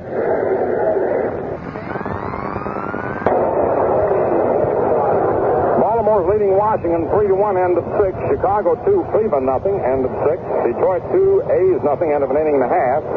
National League, Cubs beat the Dodgers this afternoon 1-0. Tonight, Pittsburgh 4, Phils 1, end of 5. Braves 5, Reds 1, end of 1. Giants Cards scoreless at the end of an inning and a half. Now to the 7th inning. Red Sox 1, Yankees nothing. Here's Phil. Okay, Mel, the first pitch to Elston Howard is a slow curve that's a little low, ball 1. Howard bounced to third and slide out deep to left, sending Ted Williams against the left field fence for his long fly. The next pitch is on the outside corner for a called strike. 1-1. 1-0, the Red Sox lead. They scored in the 3rd inning.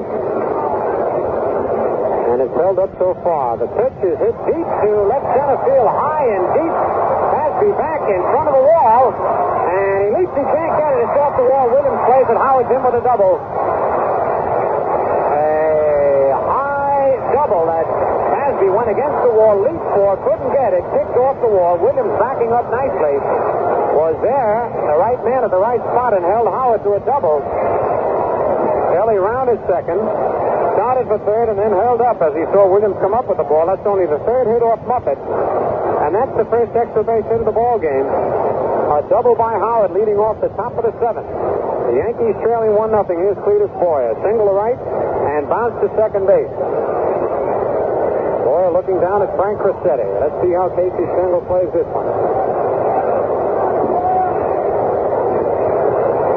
Zone in at third, and Wirtz is in at first. Here's the stretch. The pitch is swung at, missed, strike 1.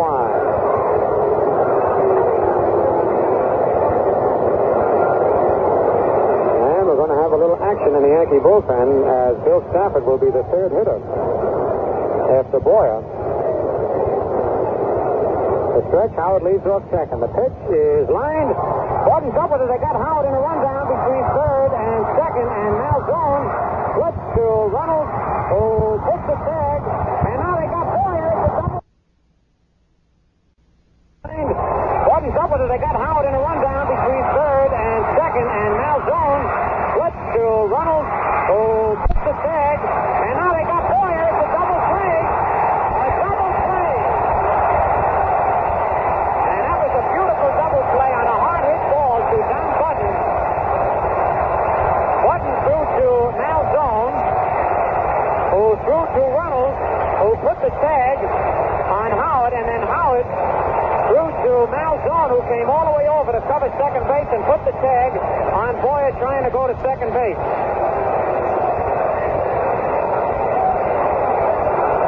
One of the most unusual double plays that you'll ever see. From the shortstop to the third baseman to the second baseman who made a put out, and then a throw to the third baseman who made the put out. Malzone with heads up defensive play. A hard hit ball takes the Yankees out of an inning. It's 2 outs. And here's Bobby Richardson, struck out, bounced to third. 2 outs. The pitch is lined right at Bickford, who makes the leaping one-hand catch for the out. And so the Red Sox, with fine defensive play, backing up the stout pitching by Billy Muffett. The Yankees had their best scoring opportunity. No, I wouldn't say the best. They had runners at first and third earlier and couldn't score. And so for the Yankees in the top of the seventh, no runs on 1 hit. No Red Sox errors, and nobody left to score at the end of 6.5 innings. The Red Sox won, and the Yankees nothing.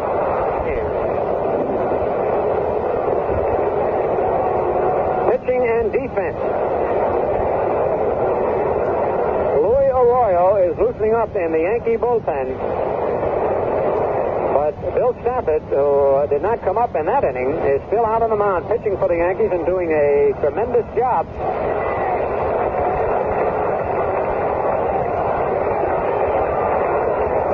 Larry Burrow, who made the trip with his dad, enjoying the game. He's as excited as the Yankee ball players, sitting up here in the radio booth with us. All right, Don Button, the shortstop, leading off. Bunts the first pitch, foul, strike 1.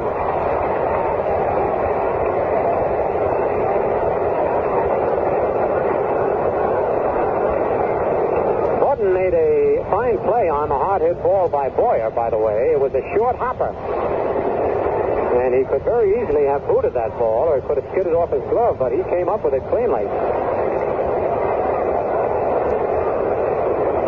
1 strike on Button. 1-0, the Red Sox lead. Bill Stafford taking the sign from Howard. Here's the windup. Pitch is over. Strike 2 call. 0-2.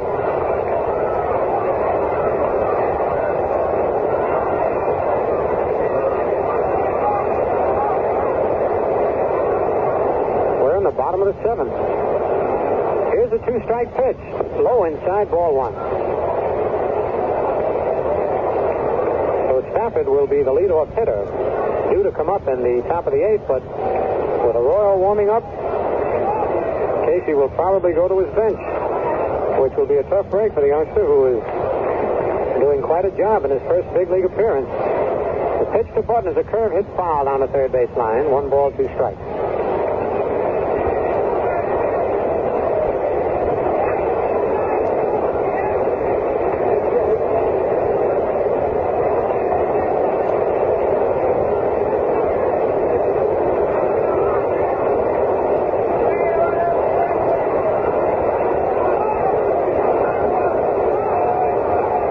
ball, 2 strikes. Curve hit, foul outside of third, picked up by Billy Herman, the third base coach. Herman, who is one of the finest second basemen the National League ever produced. One of the best hitting second basemen, too. He could really hit and run. Slap that ball to right field. Rudy York, one of the power hitters, is coaching at first base for the Red Sox.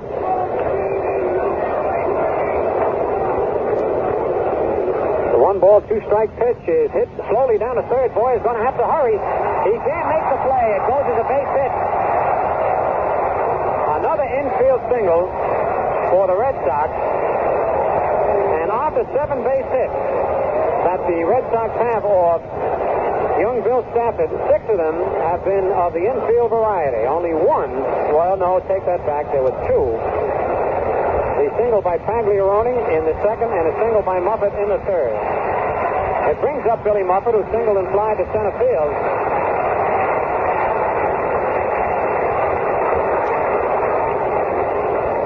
Nobody out, so the Yankee infield will be looking for the possible sacrifice. Skowron is holding the bag at first base. Budden has 2 infield singles, both to third base.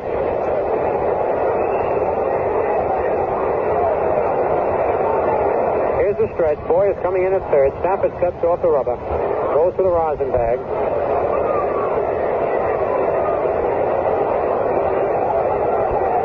The pitch is bunted back to the box.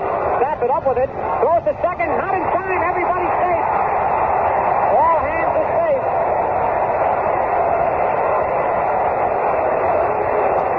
And that'll go as a sacrifice and a fielder's choice.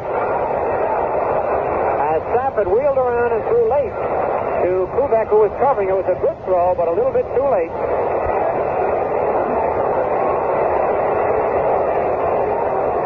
And it brings up Pete Runnels. And little Larry Burris yelling now for the triple play. You can tell he's a Yankee fan. Pete Runnels bounced to first, hit into a double play, and lined to center field. Once again, the Yankees will have to be on alert for a possible sacrifice attempt, with Billy Muffet, who's putting up his warm-up jacket at first base, and Don Budden, who beat that throw to second base.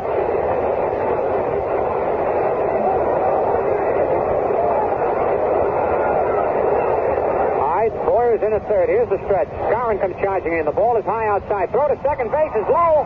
Nice play by Kubek. As Howard's throw was in the dirt, and Kubek blocked it with his body and scooped it up. That could easily have gone out to center field. Ball 1 on Pete Runnels.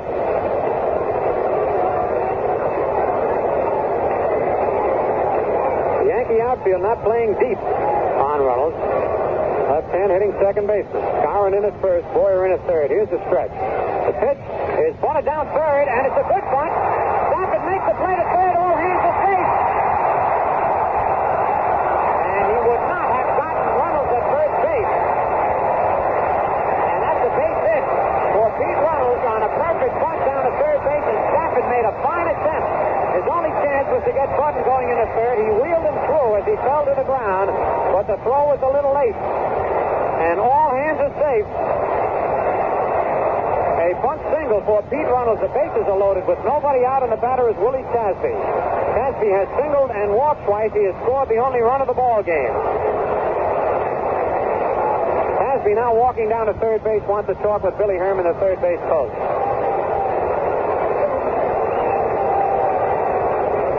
On deck is Ted Williams. Bill Stafford in a jam. Wants to throw a pitch or two to Howard. But now, and he does get one pitch in anyway, as Tasby comes back to the batter's box after talking with Billy Herman. The infield is in for a possible play at the plate. Bases are loaded with nobody out, and the Red Sox leading 1-0 here in the bottom of the 7th. Here's the windup by Stafford. The pitch is fouled back on the screen, strike 1.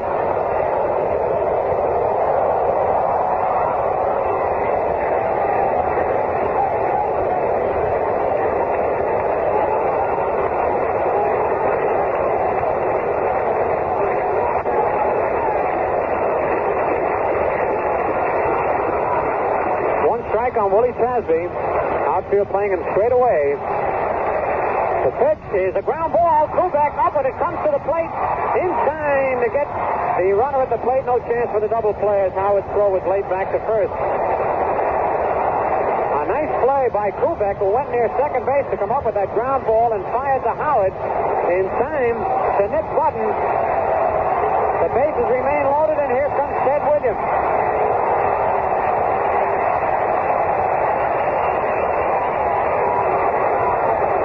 Finally retire, though they didn't actually retire Willie Tasby. They got him to hit into a fourth play, but he reached first safely, so that's 9 times in a row that Tasby has reached first safely against the Yankees up here at Fenway Park. Williams bounced into a force play, beat out an infield single, and bounced to first.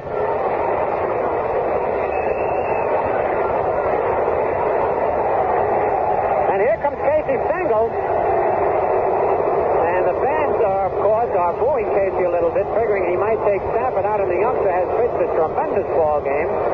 He has not been hit hard at all. Very few balls have been hit hard off the youngster tonight. But let's see how Casey figures this with two left-hand hitters coming up in a row. He has two left-handers warming out in the bullpen.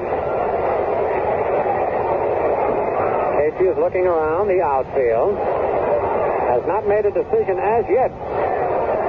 Stafford has pitched very well to Williams, even though Ted has an infield single. And Casey is pointing to the bullpen. He wants a relief pitcher. So Bill Stafford, who did quite a job in his first outing as a major leaguer, pitches a total of 6 1/3 innings.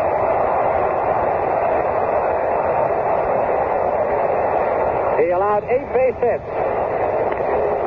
Actually, only one of the base hits was hit on a line, that by Pagliarone in the second. And they're bringing in a relief pitcher in one of those caddy carts.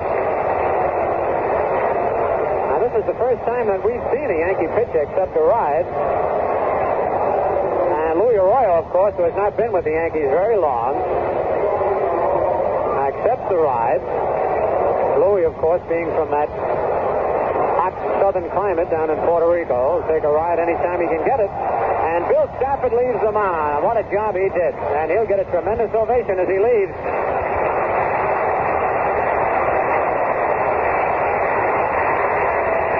Stafford in 6 1/3 innings gave up 8 hits. He walked 2, struck out 2, and so far has allowed just 1 run.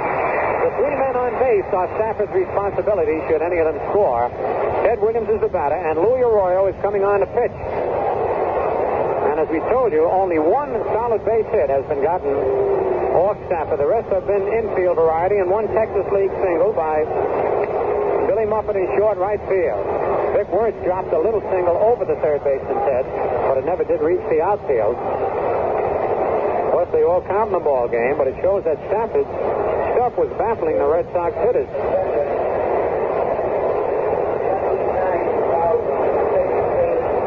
Louis Arroyo is warming up. This is a good time to pause for station identification. Quality Modern, WOKO, 1460 on your dial in Albany, New York. WOKO time is 10 o'clock.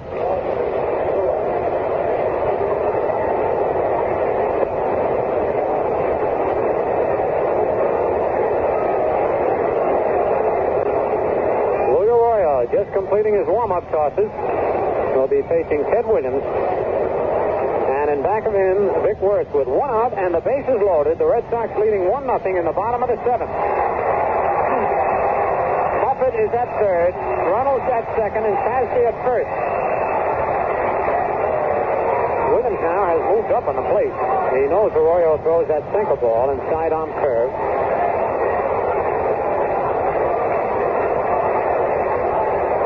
Ted 1 for 3 on the night.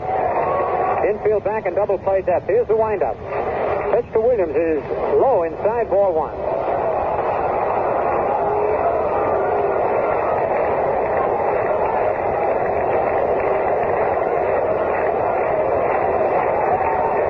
All 3 runners leading away. Ryan Duran now is up in the Yankee bullpen. The pitcher is due to lead off for the Yankees in the top of the 8th. Pitch is over, strike 1, 1-1. Williams started a swing and checked it. Took a pitch a little above the knees. Arroyo calmly goes to the rosin bag. Shakes off 1 sign from Howard. Now he's ready. Here's the windup by the little left-hander. Pitch is just outside, ball 2, 2-1.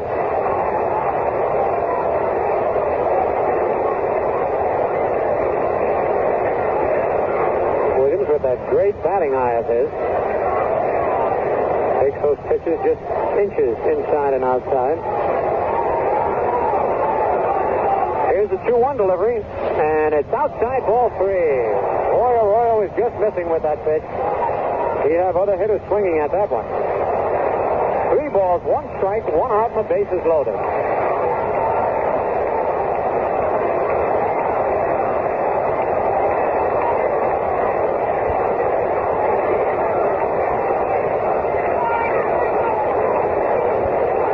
Wind up by Lloyd. The 3-1 pitch is low, ball 4. He walked in a run. Ed Williams draws a base on balls. Billy Muffet comes on to score the second run of the ball game. That run charged to Bill Stafford, and the Red Sox lead 2-0. The bases remain loaded, and here's Vic Wirtz.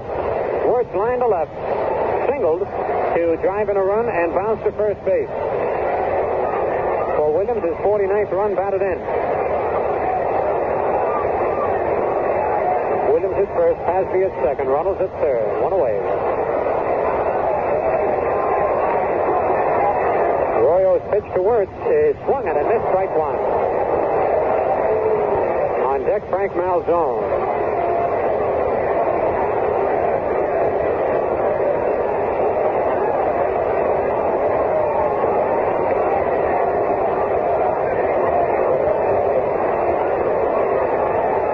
Arroyo's windup. Curve outside, 1-1. Louis was trying to be extra careful with Williams and lost him.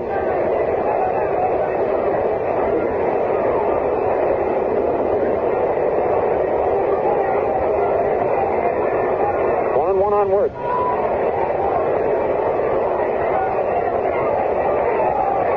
The 1-1 pitch is fouled back on the screen.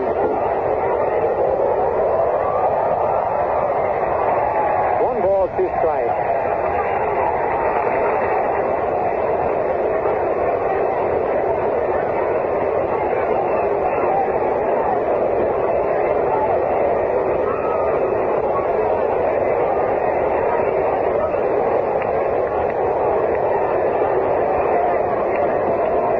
Taking plenty of time. Now he's ready. The windup.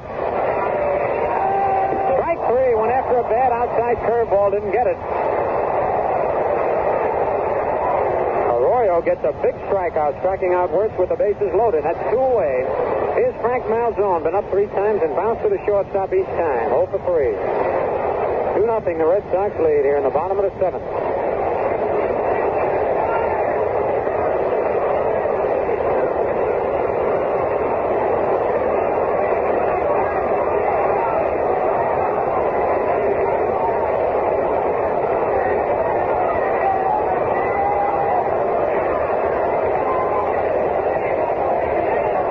Malzone is low, ball 1.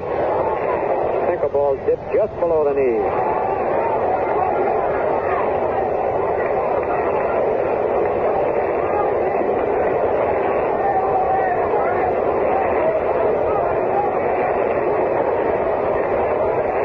Ready, the 1-0 pitch to Malzone. Swings and fouls it. Actually try to check his swing and foul the ball off back into the box seat.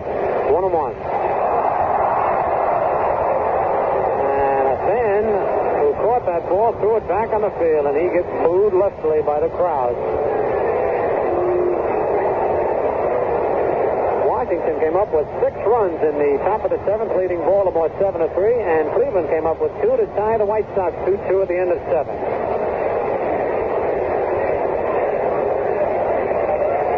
The 1-1 pitch is hit on the ground to third. Boyer up with it, steps on the bag for the unassisted fourth play.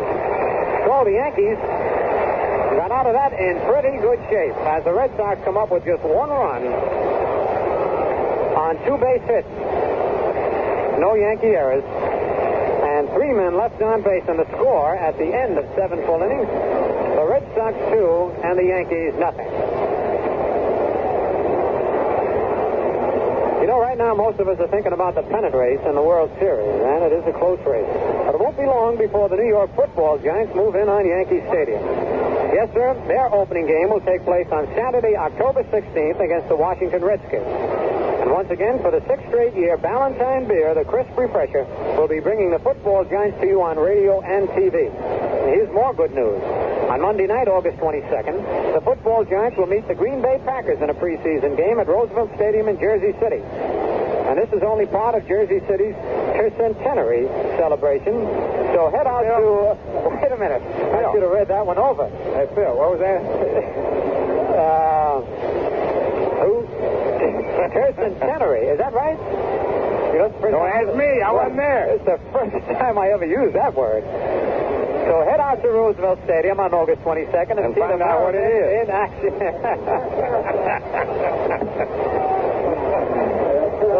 Okay, Val, when I say that, I'm ready to turn it over to you on one like that. Let me see that thing a minute. Yeah. I just want to see if they dotted the I.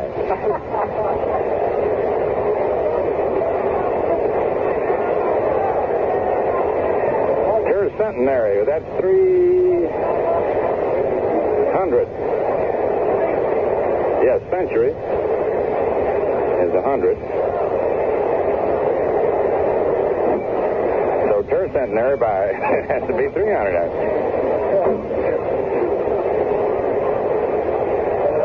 There's a centennial. There's a sesquicentennial, centennial. Well, let's get back to this ball game. 2-0, first to the 8th.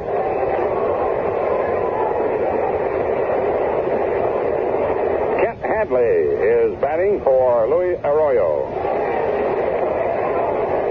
Takes the pitch for a ball. 2-0 Red Sox in the 8th.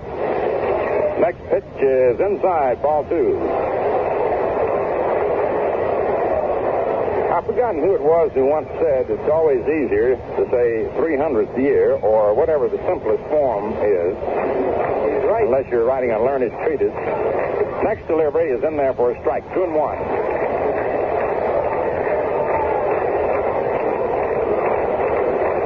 So easy to say Valentine. 2 balls, 1 strike. Kent Hadley takes high. Ball 3.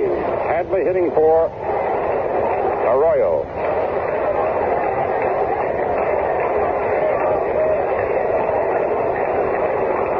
Red Sox out in front by a score of 2-0. First half of the 8th inning.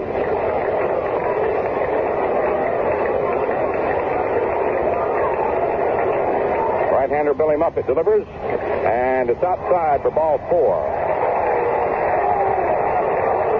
Hadley draws a pass.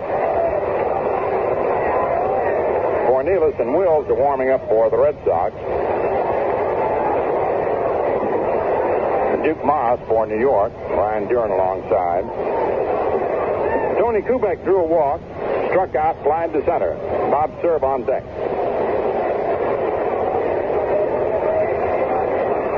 Now the pitch. Swung on. There's a bouncer that is through into right field. Hadley turns second. Heads for third. The throw from Clinton into short. And there are runners on first and third with nobody out in the 8th inning.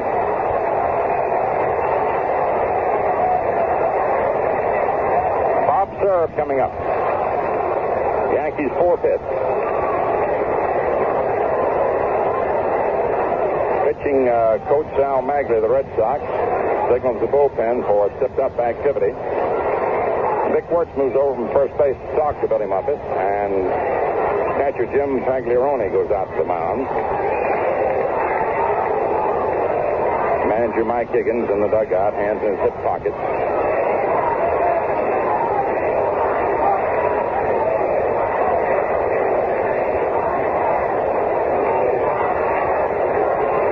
The Indians are batting in the last of the 8th, tied with the White Sox at 2-2. The Orioles are batting in the last of 7th.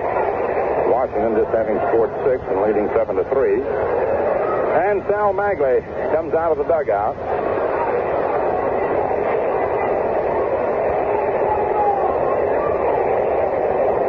Walking out to the mound, and let's see if we have a pitching change or whether he's talking things over with the catcher and pitcher.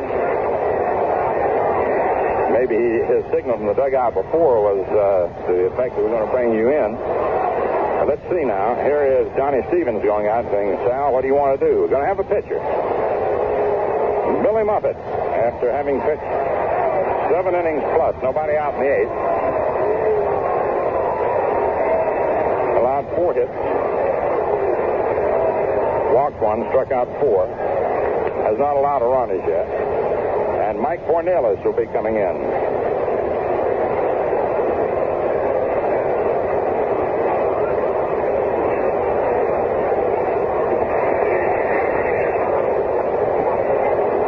Mike Cornelis coming in to do the pitching.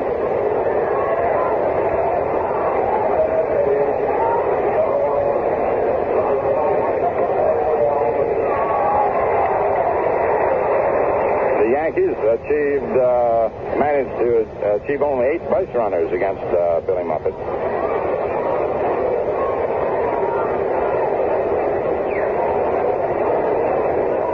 And Muppet will get a hand now.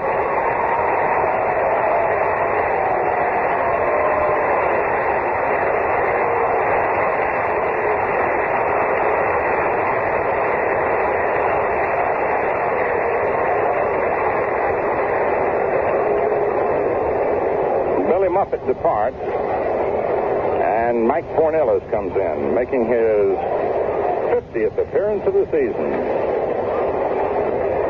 He's won 7 games and lost 2. All of his appearances have been as a relief pitcher. He's worked 3 times against New York. Not involved in any of the decisions. Worked in 1 losing game, worked in 2 losing games, and in 1 winning game. He was credited with a 3-2 win over Baltimore August 14th in his last relief performance. He lost to them also 2 days before that in relief.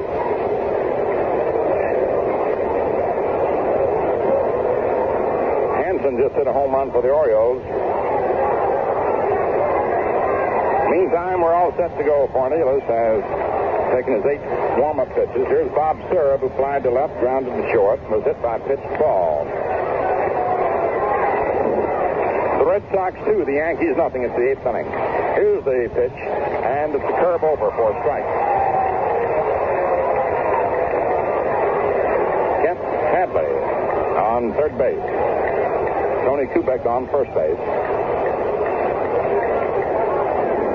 Cornelis ready. And the pitch. Swung on a ground ball, hit through into right field. And here goes Kubek around second to third as Hadley crosses the plate. And it is 2-1. The throw comes back in from Clinton. Serve. Grounds a single to right. To score Hadley and send Kubek to third. And up comes Mantle. Who grounded to second and short and single to right. Wills and Sullivan warming up for the Red Sox now. Duke Maz and Duran for New York. Bill Scarron on deck. 2-1 Boston, 8th inning. Cornelis to the stretch. The pitch to Mantle. Swung on. There's a bouncer to second. Runnels to Sutton for 1. Back to first. Double play, but the tying run scores.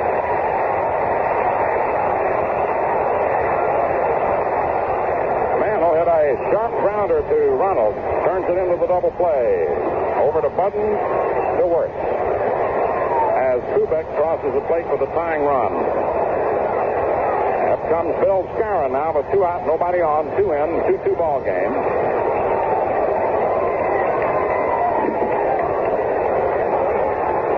Scarron, nothing for 3. Cornelis delivers. Pitch is swung on and fouled back to the plate. Out of play. Strike 1. The Indians just scored in the 8th inning to lead the White Sox 3-2, and Chicago is now going to bat in the 9th inning.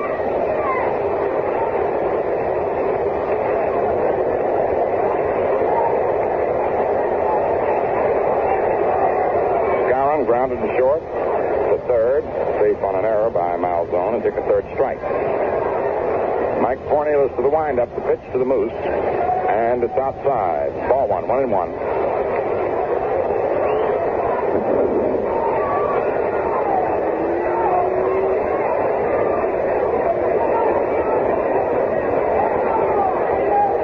The 1-1 pitch to Scarron.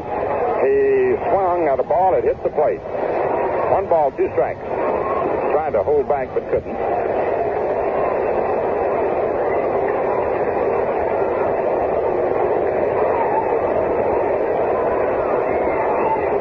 1 ball, 2 strikes, 2 outs, 2 in, 2-2 in the 8th inning. Cornelius flips and Skowron swings and misses. Strike 3, and the side is retired. 2 runs for New York, 2 hits, no Red Sox errors, and no one left on for the Yankees. The runs are charged to Muppet. At the end of 7 1/2 innings, the Yankees 2, the Red Sox 2. The Red Sox will come to bat in the last half of the 8th inning with Jim Pagliarone, Luke Clinton, and Don Budden, the scheduled batters. And Ryan Duran is walking in from the bullpen. And why don't you walk on into the kitchen and get some of that crisp refresher, Ballantine beer.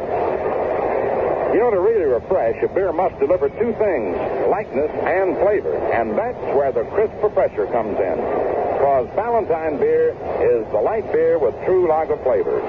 Ballantine proves the beer can be truly light and still give you the honest-to-goodness lager beer flavor you want.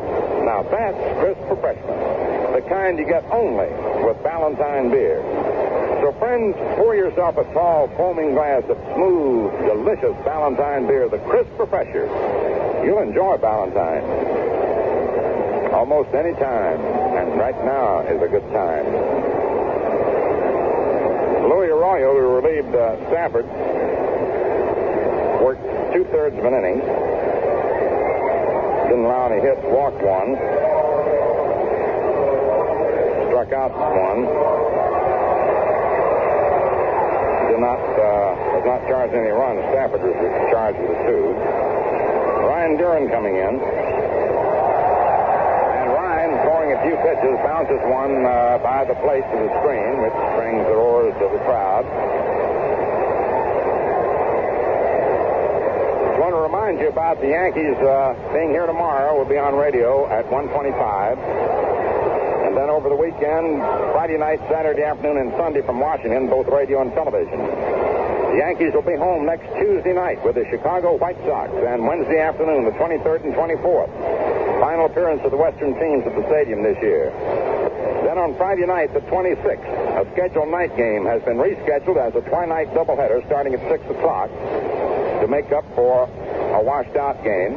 And on Saturday afternoon, the single game has been rescheduled as a doubleheader starting at 2 o'clock because of previously a washed-out game. And the regularly scheduled doubleheader on Sunday the 28th. 26th and 27th are doubleheaders with Cleveland, and Sunday the 28th with Detroit.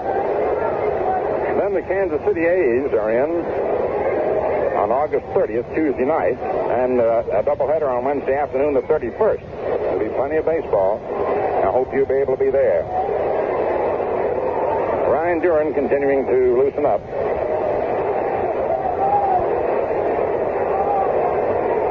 Jim Pagliarone standing alongside, looking the pitches over.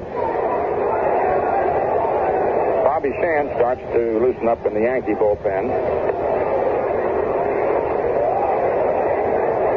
And here's Jim Pagliarone. Single to left, grounded to the third twice. It's the last half of the 8th inning of a 2-2 ball game. Wills and Sullivan continue to loosen up for the Red Sox. Man, we've had these fingernail biters every day lately, haven't we? Phil said he'd have recovered 4 days earlier if it hadn't been for that. Jim Pagliarone, right-hand batter. Ryan Duran to the windup, and his pitch swung on and missed, strike 1.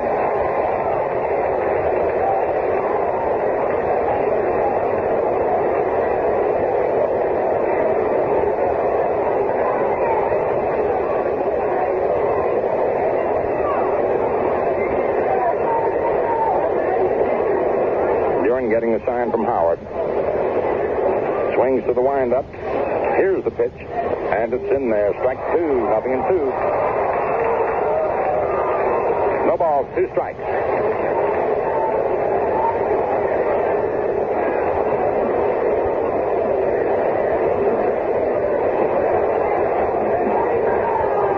Every fielder tense, alert, at the ready. Duran getting the sign. Into the windup. Here's the pitch to the right-hand batter. Swung on, foul back, out of play. Count Count remains 2 strikes.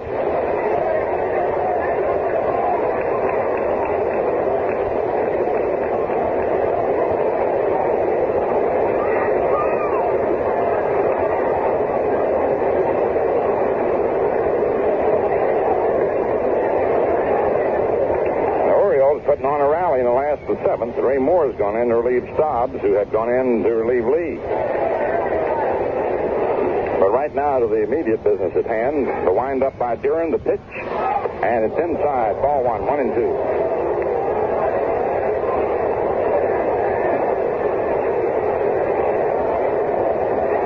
One ball, 2 strikes. Duran taking no time.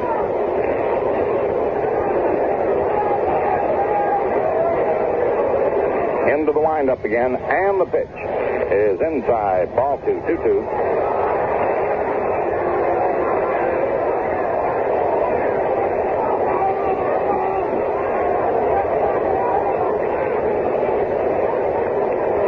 Two balls, 2 strikes.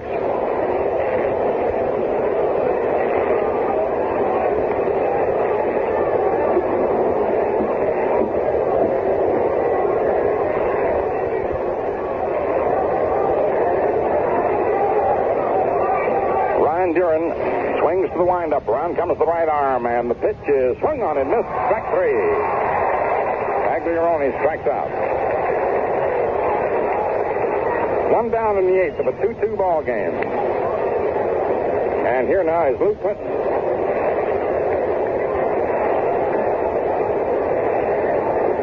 The Cleveland Indians defeated the Chicago White Sox 3-2. Clinton struck out twice and lined to left. Duran into the windup. In comes the pitch. The right-hand batter swings and misses. He might have foul tipped it. It bounced off somebody's chest protector. I think it's the umpire.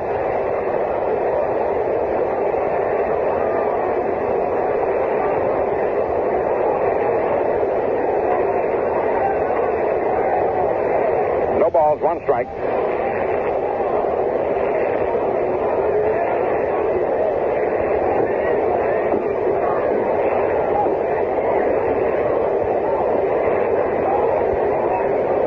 Yankees 2, Red Sox 2, last of the 8th. Duran delivers. The pitch is swung on and fouled off to the right of the plate. Out of play.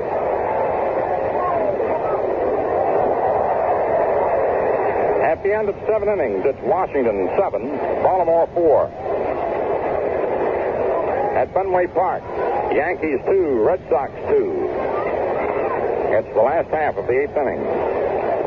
1 out, nobody on. The batter, Luke Clinton. Ryan Duran in relief. Arroyo had relieved rookie Bill Stafford, who made the most impressive debut, giving up only 2 runs and 8 hits in 6 in the 3rd inning.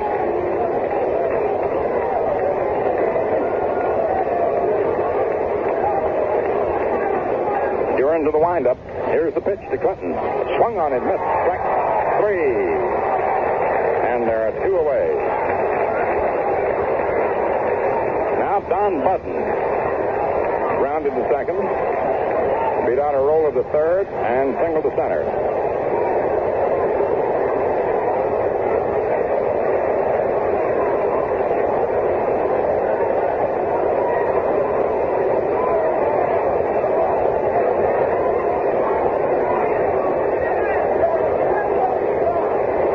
Duran checking with Howard.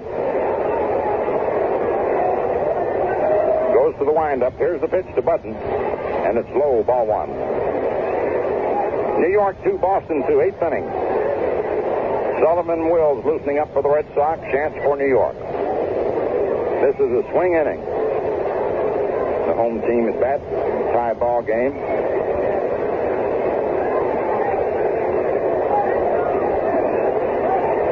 Duran's pitch to Button. Swung on and missed. Strike 1. 1-1.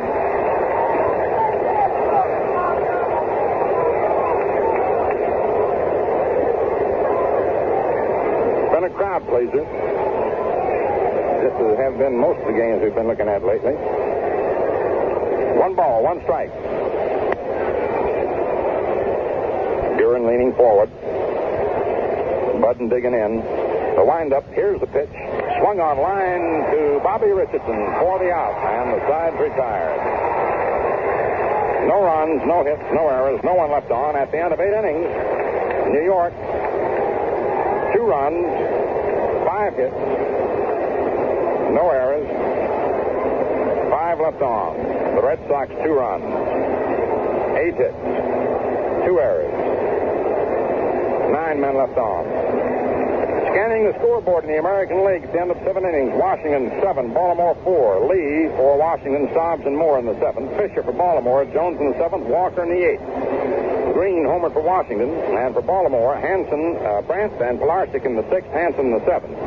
The Cleveland Indians, trailing 2-0, scored 2 in the 7th and 1 in the 8th to beat the White Sox 3-2 with Johnny Klipstein in relief of Jim Perry in the 8th, the winner. Shaw started for the White Sox. Staley in the 7th was charged with a loss. Kansas City, Detroit 2-2 at the end of 4.5 innings. Herbert and Larry. Cash homered 1 on the first for the Tigers. National League today, Chicago shut out Los Angeles 1-0. Hobby beat Drysdale. Banks hitting his 34th homer in the last of the ninth to win it for the Cubs. Tonight, Pittsburgh 4, Philadelphia 3 at the end of 7 innings. Levine relieved Haddix in the 6th for the Pirates. Levine was picked up by the Pirates after the Tigers let him go. Chris Short relieved Johnny Buzzhart in the 6th for Philadelphia. Braves 5, Reds 4 into 3.5. Jay relieved Buell in the 4th for Milwaukee. Nuxhall relieved O'Toole in the 1st for the Reds, and the Braves got 5. Robinson hit a 3-run homer in the 3rd for Cincinnati. Giants 4, Cards 1, end of 3 innings. Stanford and Sadecki, the pitchers. Alou homered in the 3rd, 2 on. Morin in the 2nd. Fans are buzzing a little bit. They just put that Washington-Baltimore score up there. Right now, Yogi Berra in the 9th inning. The pitch is in there for a strike. A 2-2 ball game. And you can hear, as you will always hear at this time of the year, with just weeks away to the end of the season, little buzzes about the scores on the board. The pitch to Yogi, swung on. It's a fly ball into right. Clinton moving under it and makes the catch. Here's Elston Howard. Grounded to 3rd, slide to left, and doubled to center. Mike Cornelis in relief of Billy Muffett. Retires Yogi Berra leading off in the 9th. The right-hander pitches to Howard. Strike 1 called. Yankees 2, Red Sox 2, 9th inning.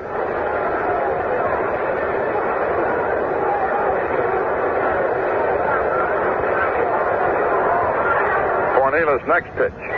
It's outside for a ball, and Howard is following that one. That is to say, the ball was a breaking pitch away from him. He was leaning. Sometimes they make you lean and then straighten you up with one end tight. The 1-1 pitch. Swung on it, foul back. A 1-2 count.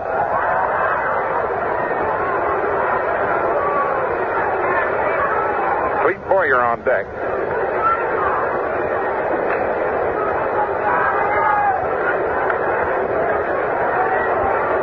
One ball, 2 strikes. Here's the pitch, and Howard swings and bounces it to 3rd on 1 big hop. Malzone flips on to Wirtz in time.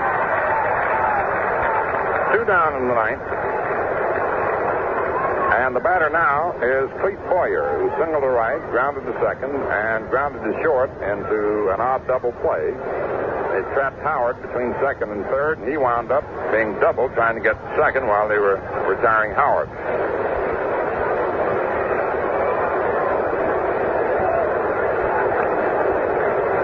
A 2-2 ball game, 2 outs, 9th inning. The pitch swung on, grounded foul down the 3rd baseline. Strike 1.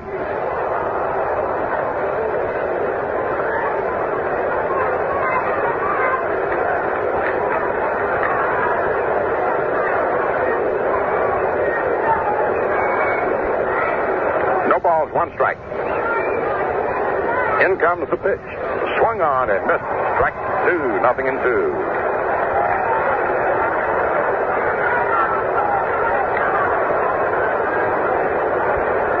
Mike Cornelis goes to the rosin bag. Now comes back up on the rubber. Gets the sign. Ahead of the hitter, no balls, 2 strikes. Here's the pitch, and Boyer swings and fouls it to the left of the plate. Count remains 0-2.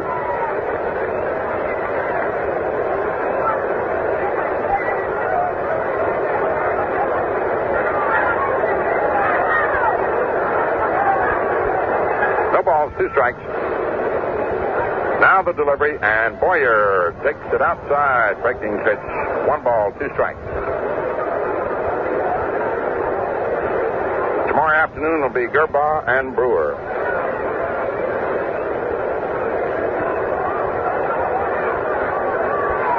Cornelius delivers, and Boyer swings and misses. Got him on a sinker. Strike 3, and the side's retired. No runs, no hits, no errors, no one left on. And Mike Cornelius made short work of the Yankees in the first of the ninth. He faced 6 men, gave up 1 hit. That 1 hit. Tomorrow afternoon will be Gerbaugh and Brewer.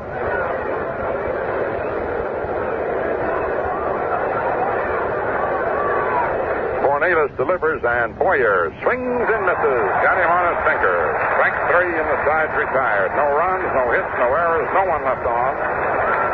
And Mike Cornelius made short work of the Yankees in the first of the ninth. He faced 6 men, gave up 1 hit. That 1 hit drove in the tying run. At the end of 8 1/2 innings, New York 2 and the Red Sox 2. This is Quality Modern, WOKO, 1460 on your radio dial in Albany, New York, 26 minutes before 11 o'clock. Christopher Pressure, and listen to something of baseball's lighter side. A famous manager had a rookie pitcher who had, he had no control at all. He went out to the mound one day and said, "Ain't you got any more control than that?" The rookie said, "Well, I usually do, Skipper, but I'm kind of nervous today. Can't keep my hands dry." So the manager hauled out a rosin bag and said, "Well, use this. Maybe it'll dry your hands." And after a few throws, the rookie was wilder than ever. The manager came out and said, "Well, didn't that rosin bag help?" And the rookie said, "I don't know. I couldn't get it open." See, that's an inside joke. Anyway, tell you, I bet if it was a bottle of Ballantine, he'd have gotten it open. All right. You see, Ballantine proves a beer can be truly light and still give you all the downright delicious lager beer flavor you want. You'll enjoy the Crisp Refresher, the light beer with true lager flavor. And then there was the time the fellow looked for the key to the pitcher's box. You know,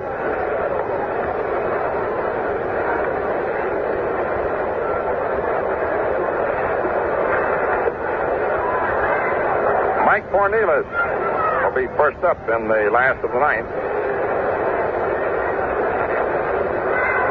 with Runnels and Tasby to follow as we move into the sudden death situation. New York 2, Boston 2.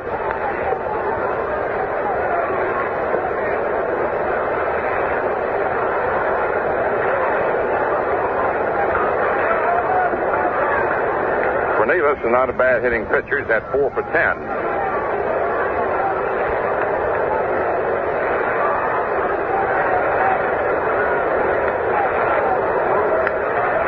Ryan Duran, who came on in the 8th inning, ready to work. Into the windup, and the pitch to Cornelius. Swung on it, missed strike 1. Boy, did he take a cut. I'll tell you one thing, if he'd have connected, we'd have been saying good night right now. He had the fans buzzing. He wound up on that one. No balls, 1 strike. As we said a moment ago, he's a good hitting pitcher, 4 for 10. And the delivery. It's in there, strike 2, 0-2.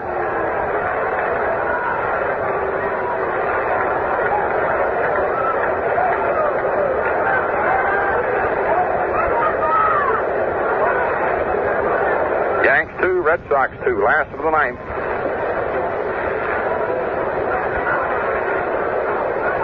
Duran into the windup. Here's the pitch to Cornelius.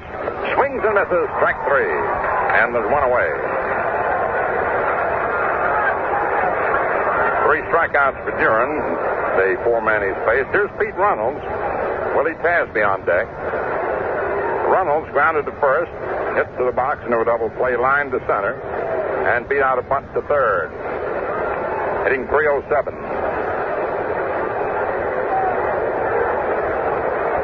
Outfield moves to the left for Runnels. Occasionally he'll pull a ball, but he hits a lot to left center.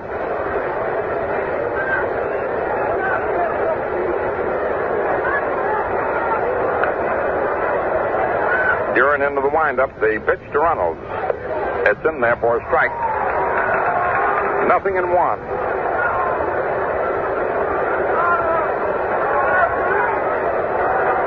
No balls, 1 strike. 1 out. Nobody on. Yankees 2, Red Sox 2. It's the last half of the 9th. Duran swings to the windup. In comes the pitch, and Reynolds takes it. Ball gets in between Howard and Reynolds all the way to the screen. A 1-1 count.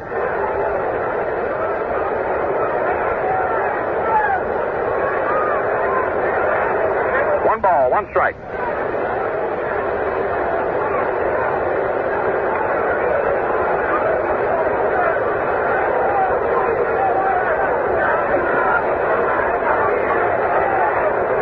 Looks in to get his sign.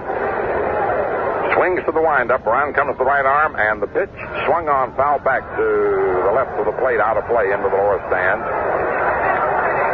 A 1-2 count on Pete Reynolds. Hitting .307.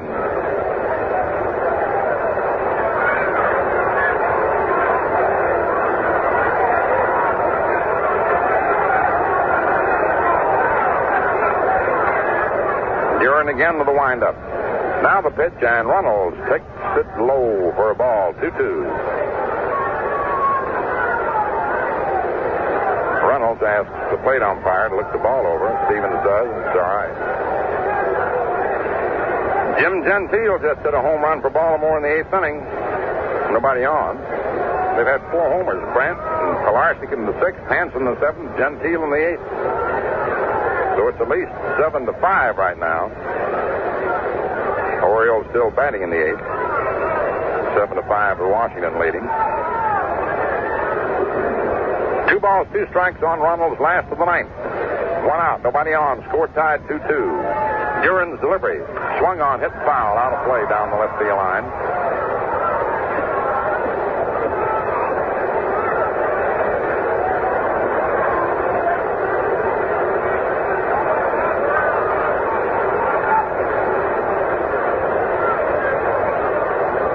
Duran, who came on in the 8th inning. Getting the sign from Elston Howard. Again to the windup. Here's the pitch, and Reynolds swings and fouls it off again out of play to the left of the plate. Just trying to meet the ball, shortening his swing. The ball coming in with that velocity, you don't have to hit quite that hard, extra hard to get it to go to left field, the necessary distance. Guarding that plate. Now Howard's out there talking to Duran for a moment.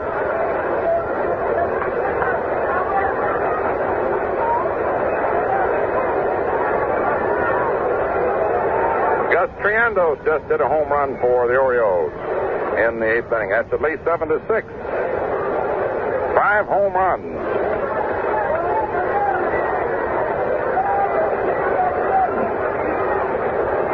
Two balls, 2 strikes.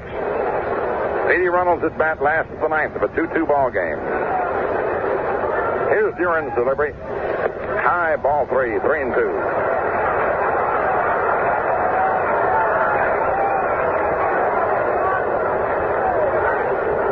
The Orioles hit 5 home runs in 3 innings.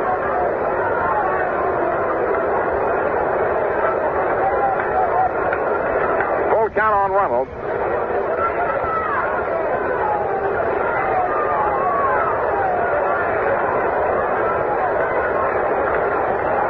Duran getting his sign. Swings to the windup, and the pitch. Swung on, hit back through the middle for a base hit. Mantle up to the ball. Reynolds is on with a single to center. Right back through the box. Duran went down, but couldn't come up to the ball. It went right on through. So the Red Sox get a runner aboard with 1 out. Here's Willie Tasby with Williams on deck.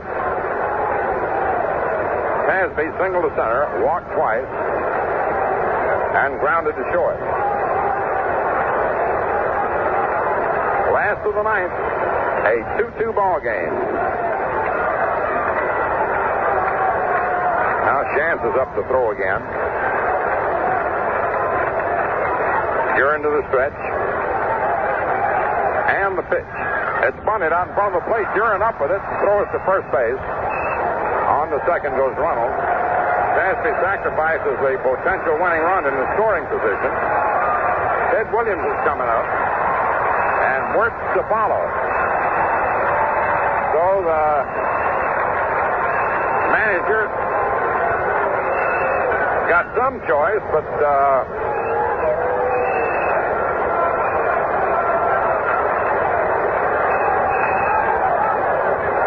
I'll say this, it goes without saying that in his history, Ted Williams has been one of the all-time greatest hitters. But Vic Wirtz has been quite a great clutch hitter.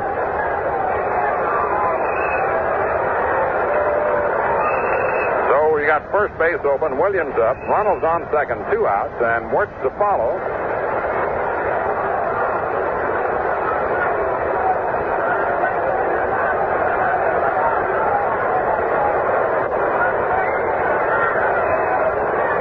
Casey may remember last year when Wirtz hit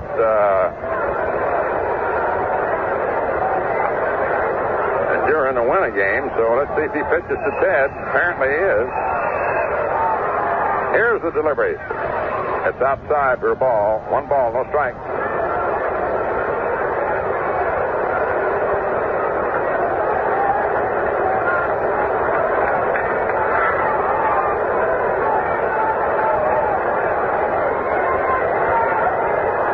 Williams hits to the box, single, grounded short and walk. Now Howard goes out to the mound to talk to Duran.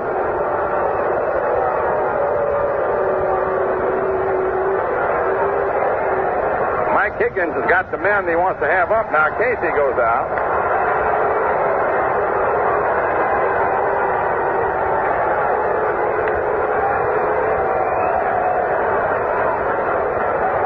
Casey walking out now to talk to Duran with Howard.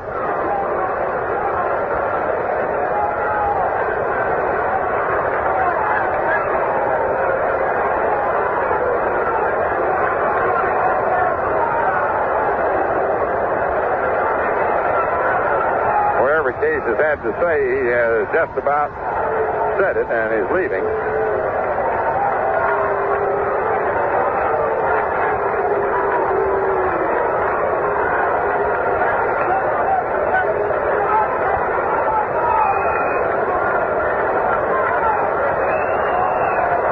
Now they're going to put him on.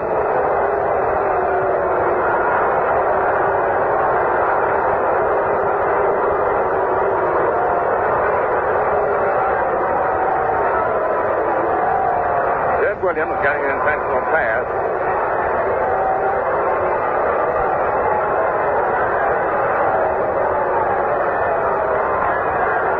And up comes Vic Wirtz.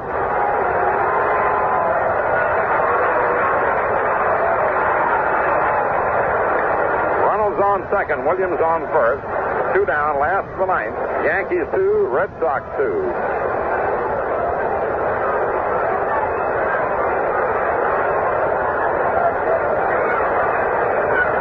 Casey's coming out of the dugout now. And he may be bringing in Bobby Chance.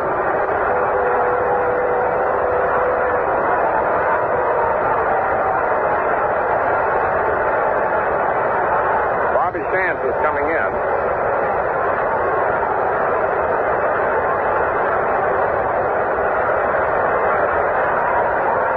Duran pitched to 7 batters. Gave up 1 hit and an intentional pass in an inning and 2/3. Struck out 3. Fans are getting on Bobby a little bit because he refused the ride.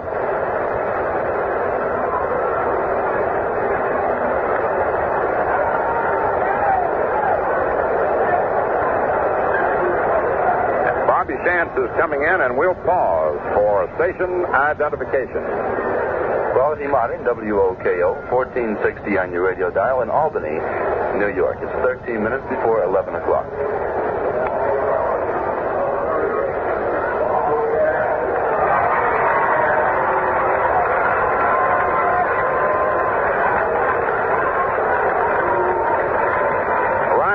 departing.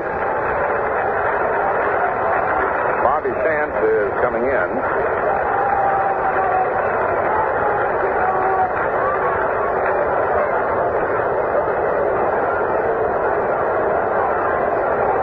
This is Bobby's 31st appearance. Bobby will not be the pitcher of record unless the game goes extra innings.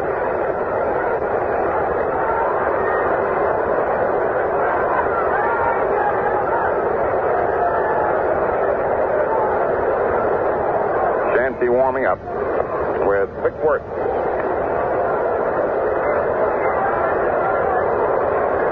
Getting ready to bat. Pittsburgh beats Philadelphia 5-3.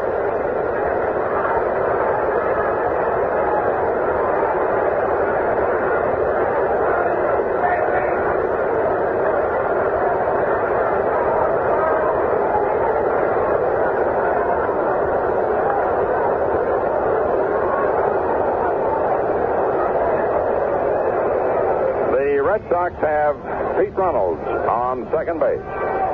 Williams on first. Score tied 2-2. It's the last of the ninth.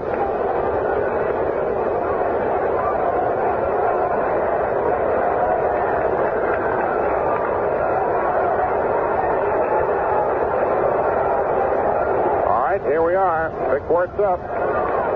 2 away. Stretched by Shantz. Here's the pitch. It swung on and fouled off the left of the plate. Strike one.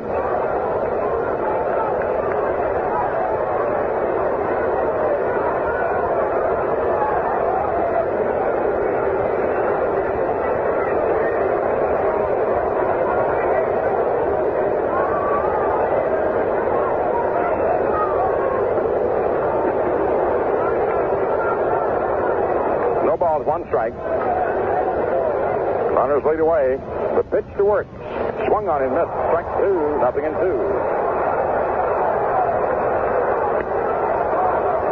No balls, 2 strikes.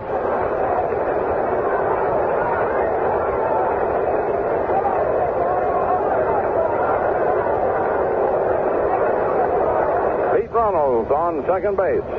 Williams is on first. But Reynolds is the man that counts, and Wertz 2 and Shantz. 2-2, last of the ninth. 2 outs. 2 strikes. The stretch by Bobby. Here's the pitch, and Wertz takes a curve low and away. Ball 1, 1-2. 1 ball, 2 strikes.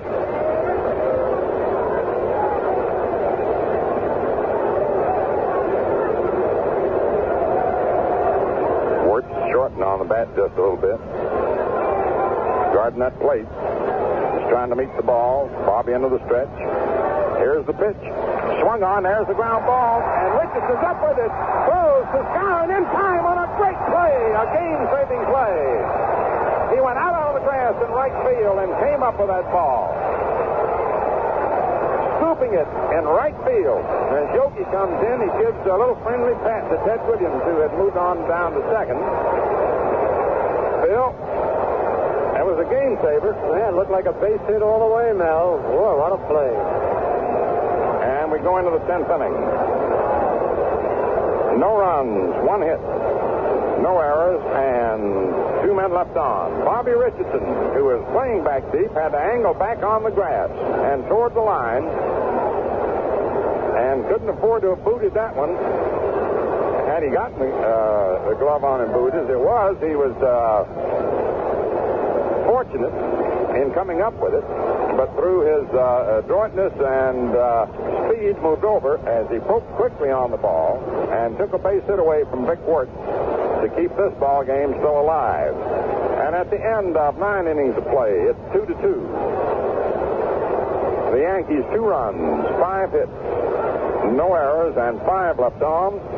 The Red Sox 2 runs, 9 hits, 2 errors, and 11 men left on base. We're ready now to move into the first of the 10th and ready to participate with you in some of the drama. The Scooter, filled lose it. Okay, Mel, and you talk about drama and action. We've got it in this ball game.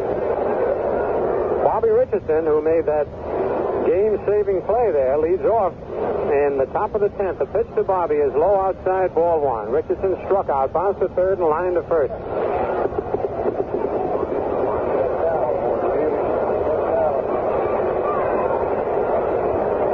Mike Fornelli's out on the mound. The right-hander ready. Curve is on the outside corner, strike one, 1-1. 2-2 in the top of the 10th inning.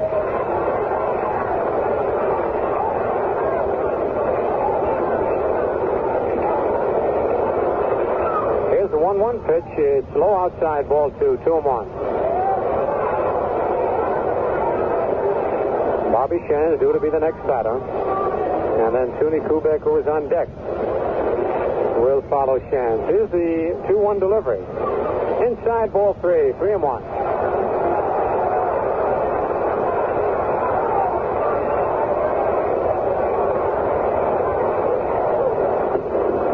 Wills and Sullivan, left-hander and a right-hander, loosening up for the Red Sox.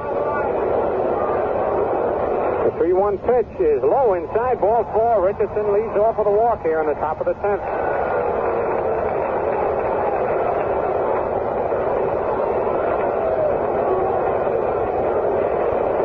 And here comes Bobby Shantz.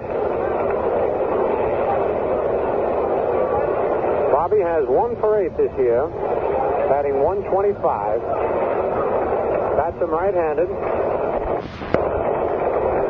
Frank Malzone moves way in at third. Richardson leads off first. Here's the stretch. The pitch is bunted up in the air, and the catcher makes the play. In foul territory, Pagliarone caught Shan's attempted bunt. Shan pops out to the catcher, trying to sacrifice this one away. Richardson holds it first. Here's Tony Kubek, who walked, struck out, line to center, and then single right to keep the Yankee rally going in the 8th inning when the Yankees scored the 2 runs to tie the ball game. Tony has also scored 1 run. Pete Runnels runs in from second base to chat with Fornelli. He's 1 away. On deck is Bob Serve.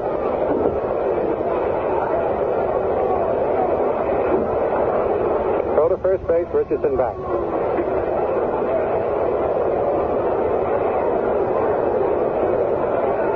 Here's the stretch. Another throw to first, Richardson back. Billy Muffet walked only 2 men, but one of the men he walked scored. Ken Hadley, pinch hitting in the 8th inning, led off with a walk, came around to score. Richardson a big lead. The pitch to Kubek, outside, ball 1. Bill Stafford started this ball game for the Yankees. The youngster in his first outing as a big leaguer pitched real good baseball, giving up just 8 hits and 2 runs. But he was not hit hard. Another throw to first, Richardson back. Fornelli's keeping an eye on Bobby at first. Mike sets again. Another throw to first, Richardson back. 4 times that Fornelli's has thrown over there.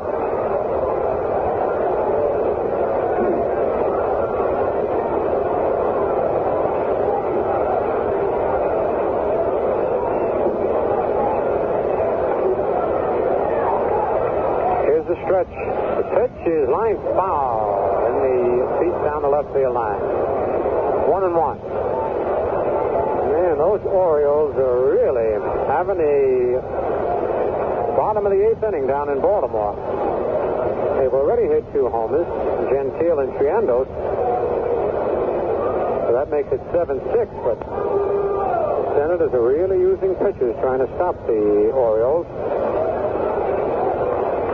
1-1 the count. Pitch is the base hit to left field. Richardson will hold at second base. Williams up with the ball. Kubek punched that ball between third and short with Malzone playing him in, and the Yankees have runners at first and second with 1 out here in the top of the 10th.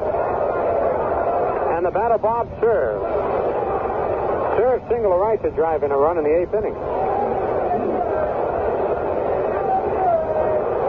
Now the Red Sox catcher out talking with the pitcher in the mound as Serve steps into the batter's box. Kubek at first, Richardson at second. With one out, the score tied 2-2.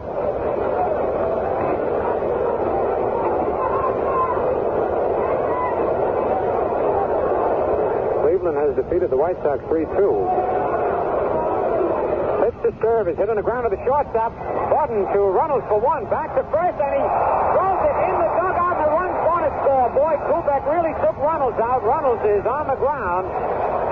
Just as Pete was going to throw that ball, Kubek slid into him and knocked him right down to the ground. And as a result, Runnels' throw went into the Red Sox dugout, allowing Richardson to score. Jack Fadden, the trainer for the Red Sox, is out there.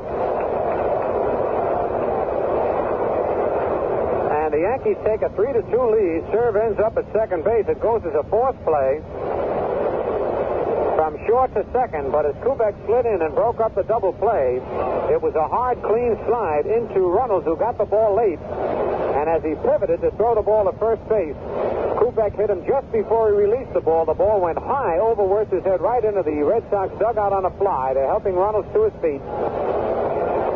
Pete was just shaken up on the play, but that's always a tough play for the second baseman as he comes across the bag and has to turn to throw with that runner coming down from first base, and Kubek can run. Tony did not intentionally try to hurt Runnels. It was a hard, clean slide in second base. He did not hit him with his spike. Runnels is up now, shaking it off.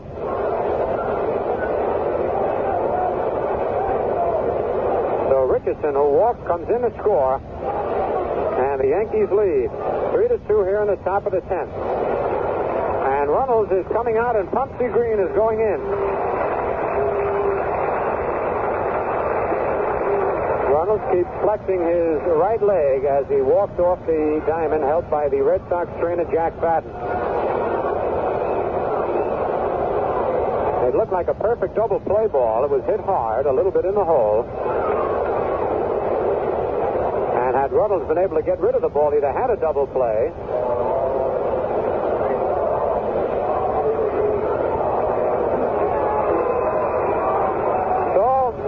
Yankees take the lead 3-2. Serve is at second. There's no RBI on that play.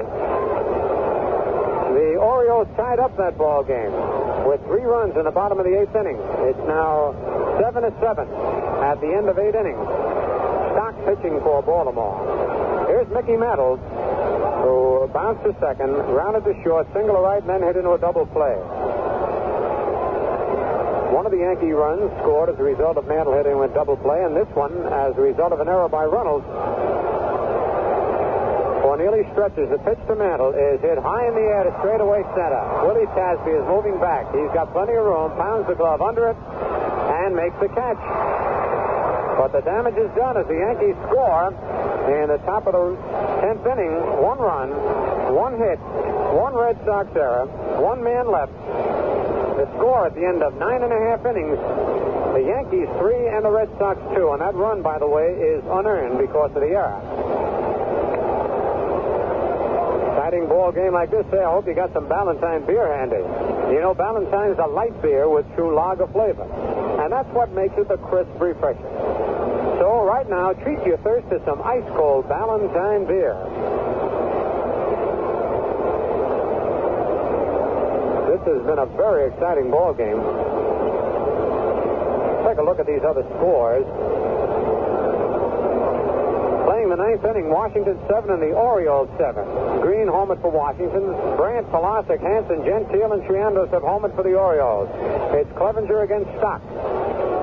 Cleveland defeated Chicago 3-2. Klipstein the winner, Staley the loser. Detroit leads Kansas City 3-2 at the end of 6. Cash homered in the first with 1 on. Cubs defeated the Dodgers 1-0 as Banks hit his 34th homer in the 9th to win it. Hobby the winner, Drysdale the loser. Pittsburgh defeated the Phillies 5-3. Haddock's the winner. Labine relieved in the 6th and shut out the Phillies for 3 innings. Buzz Hart the loser, short in the 6th. Milwaukee leads Cincinnati 5-4 at the end of 6. Jay against Nuxall. Frank Robinson homered in the 3rd with 2 on.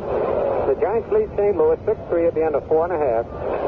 Sherman Jones for the Giants, Klein for the Cardinals. Alou homered in the 3rd with 2 on, and Morin in the 2nd with nobody on for the Cardinals. Frank Malzone leading off. He has bounced to short 3 times and bounced to third once. 3-2, the Yankees lead, bottom of the 10th. Bobby Shands in relief sends in a curve. It's over, strike one call.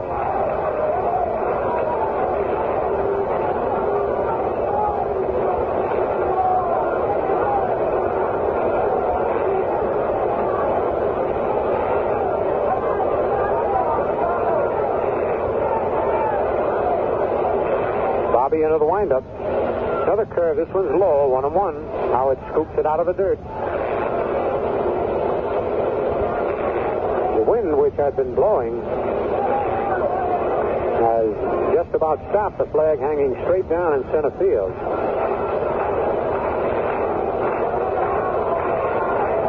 It could be a factor in the ball game here in the bottom of the 10th. The 1-1 pitch is line to left field, a base hit. Serve is up with the ball and fires it into Kubek. Malzone rounds first and holds on, and boy, he belted a high fastball like a bullet. Hit number 1 off Shands. And that's the 10th hit for the Red Sox, and here's the catcher, Jim Pagliarone. Single to left, bounced to third twice and struck out. Big 6'3" catcher. Looking down at Billy Herman for a sign. Skowron is holding first against Malzone. And now Pagliarone calls time to talk with Billy Herman, the third base coach, and Howard takes his time to go out to the mound, talk with Bobby Shands.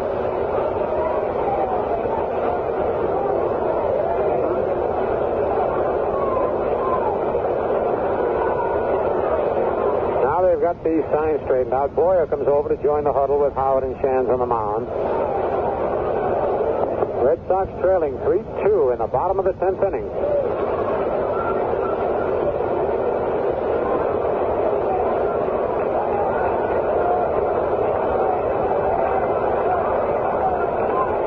Bobby checks the sign from Howard. Here's the stretch. Pitch is on the outside corner for a called strike.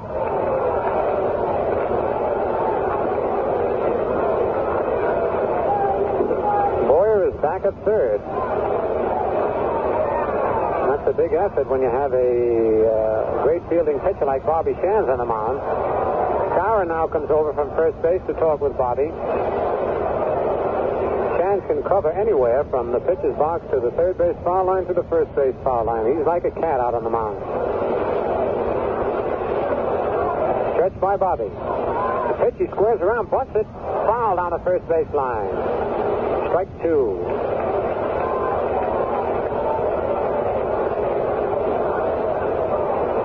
Nothing in 2. The count on Pagliarone.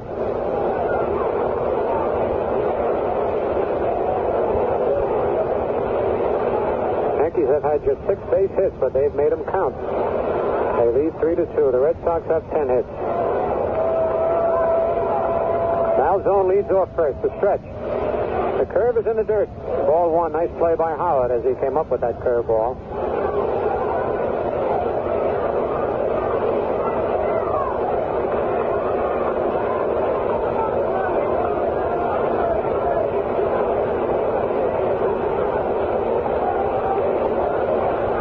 Again, Bobby stretches. Curve swung and a miss. Strike 3. First strikeout for Shands as he got the curveball by the catcher. Here's Lou Clinton, who struck out 3 times in line to left field. Wow. On deck is Don Budden.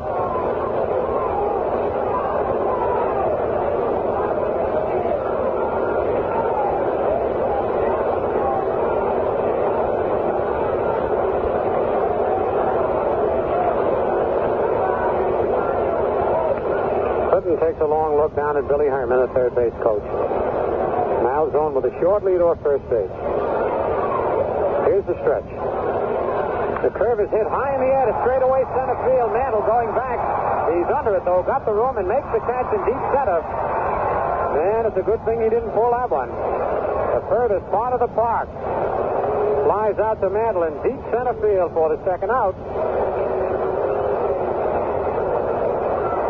Howard wanted to call time, but the plate umpire says no, not until Bobby Shands gets to the mound. The ball was in play. It had been relayed in from the outfield.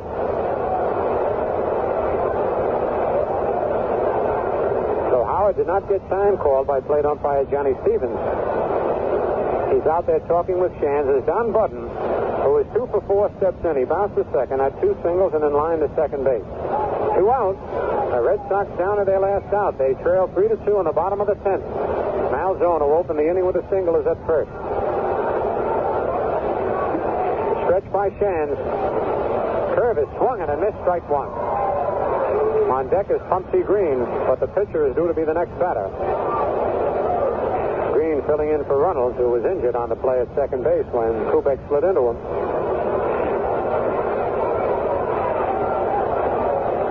Stretch by Shands. Curve is popped in the air by second base. Richardson right there. And Kubek makes the play, and the ball game is over. And the Yankees really win a thriller.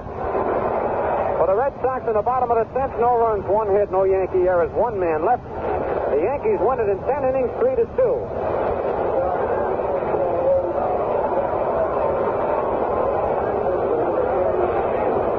And we sure hope you enjoy this game. And right now, Mel and I are going to help ourselves with something we know you'll enjoy. The crisp, refresher Valentine beer. The light beer with true lager flavor. That's Valentine. Hell, that was a dandy, wasn't it? Yes, Phil, it followed the pattern of the games that we've been having, and I'm delighted you got in on some of the excitement that you have been watching at home these last few days. Sure. It has gotten to the point where, for example, the last 3 ball games, every pitch has meant something. You get into games sometimes where every pitch doesn't as such, but every pitch for the last 3 ball games has meant everything in the world. Well, in fact, the last 4 when we had that little short second game of doubleheader Sunday. Well, let's see. We got the totals in this ball game. For the New York Yankees to win it, 3 runs on just 6 hits, no errors, and 6 men left.